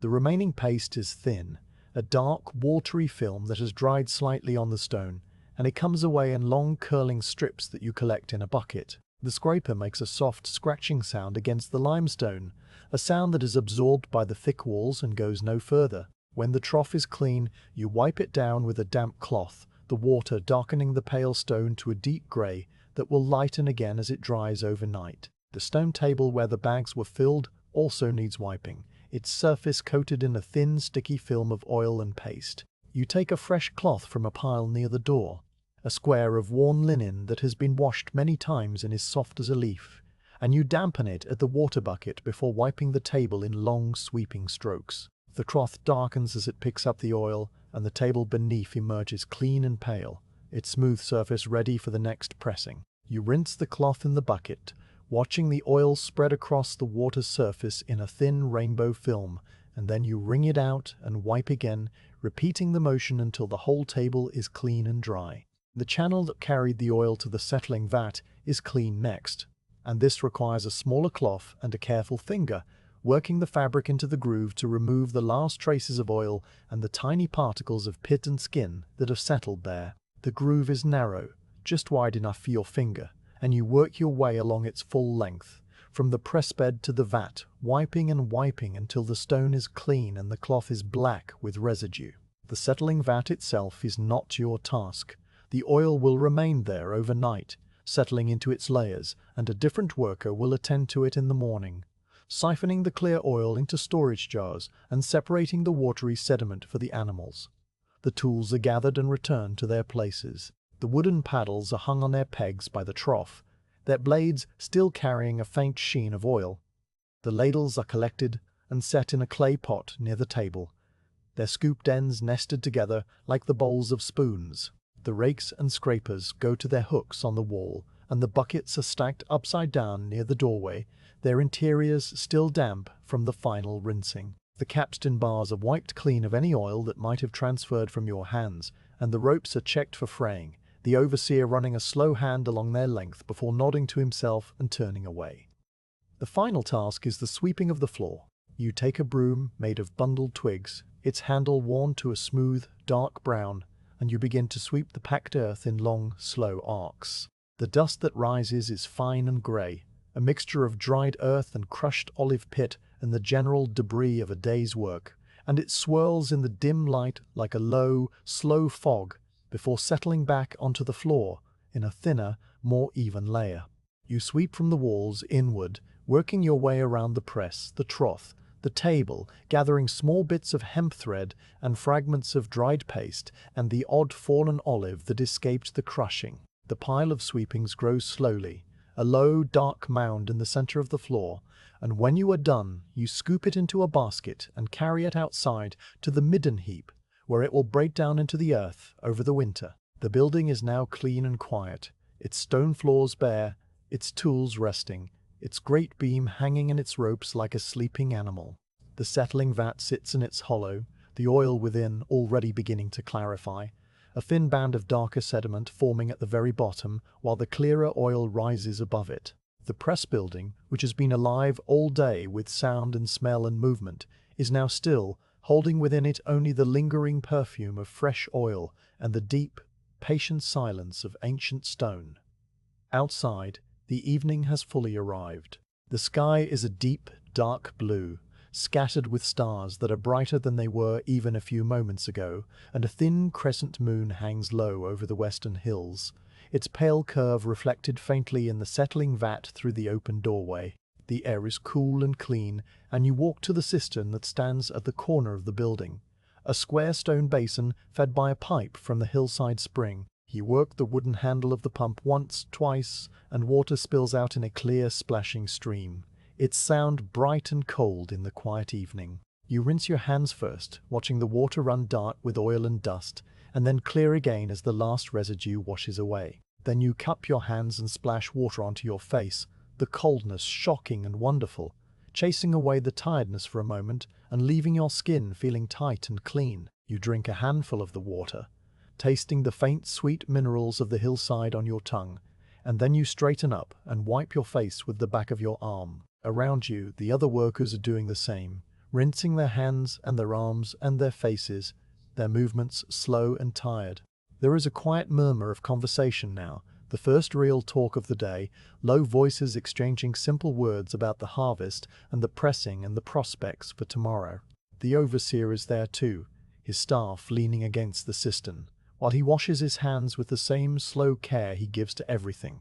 And when he looks up and meets your eye, he gives you a final nod, a nod that seems to contain the whole long day within it. You nod back, and no words are needed. The walk back to the quarters begins in the deep dusk, the farm track now a pale ribbon in the darkness, lit only by the stars and the thin moon. You walk with the others in a loose, tired group, your empty basket carried lightly under your arm, your sandals scuffing the same dust they scuffed this morning, but with a different rhythm now. Slower, heavier, the rhythm of completion rather than beginning. The rosemary and thyme are still there along the path, their scents rising as your legs brush the plants. But they smell different at night, cooler and more subtle, a fragrance for sleeping rather than working. The stream over the wooden bridge makes its same hushed sound, perhaps a little louder in the quiet of the evening, and you cross without hurry, your steps steady on the familiar logs. The stars above are countless now, a thick, bright scatter across the dark bowl of the sky, and you look up at them as you walk, recognizing the patterns that have marked the autumn night since you first arrived at this farm. The same stars, the same path, the same tired legs carrying you home, and the familiarity of it is the deepest comfort you know. The quarters building appears out of the darkness ahead, a low dark shape with a faint glow of lamplight at one window, and you walk toward it with the quiet eagerness of the body for rest. Inside, the sleeping room is dim and cool, smelling of old wool and dry clay, exactly as it did this morning when you rose in the dark. You find your pallet by touch and memory, lowering yourself onto the thin mattress of straw that rustles softly under your weight. You pull off your sandals, loosening the leather thongs with fingers that move slowly now, and you set them beside the pallet where they will wait for the morning. Your tunic you keep on, because the night is cool and the wool is warm, and it smells faintly of olive oil now, a smell that will linger on the fabric for days. You lie back on the pallet, your body sinking into the straw, your muscles releasing one by one, your breathing slowing and deepening. Through the low window you can see a single star, bright and steady, and you watch it without thinking, your eyelids growing heavier with each slow breath. The day has been long and full, a complete circle from dark to dark, and every part of it has been simple and quiet and unhurried. You can still smell the olive oil on your skin, that faint green-gold perfume, and it is the last thing you notice before your eyes close and sleep comes, quiet and deep, carrying you gently toward another dawn when the work will begin again and the same slow, peaceful rhythm will unfold under the olives.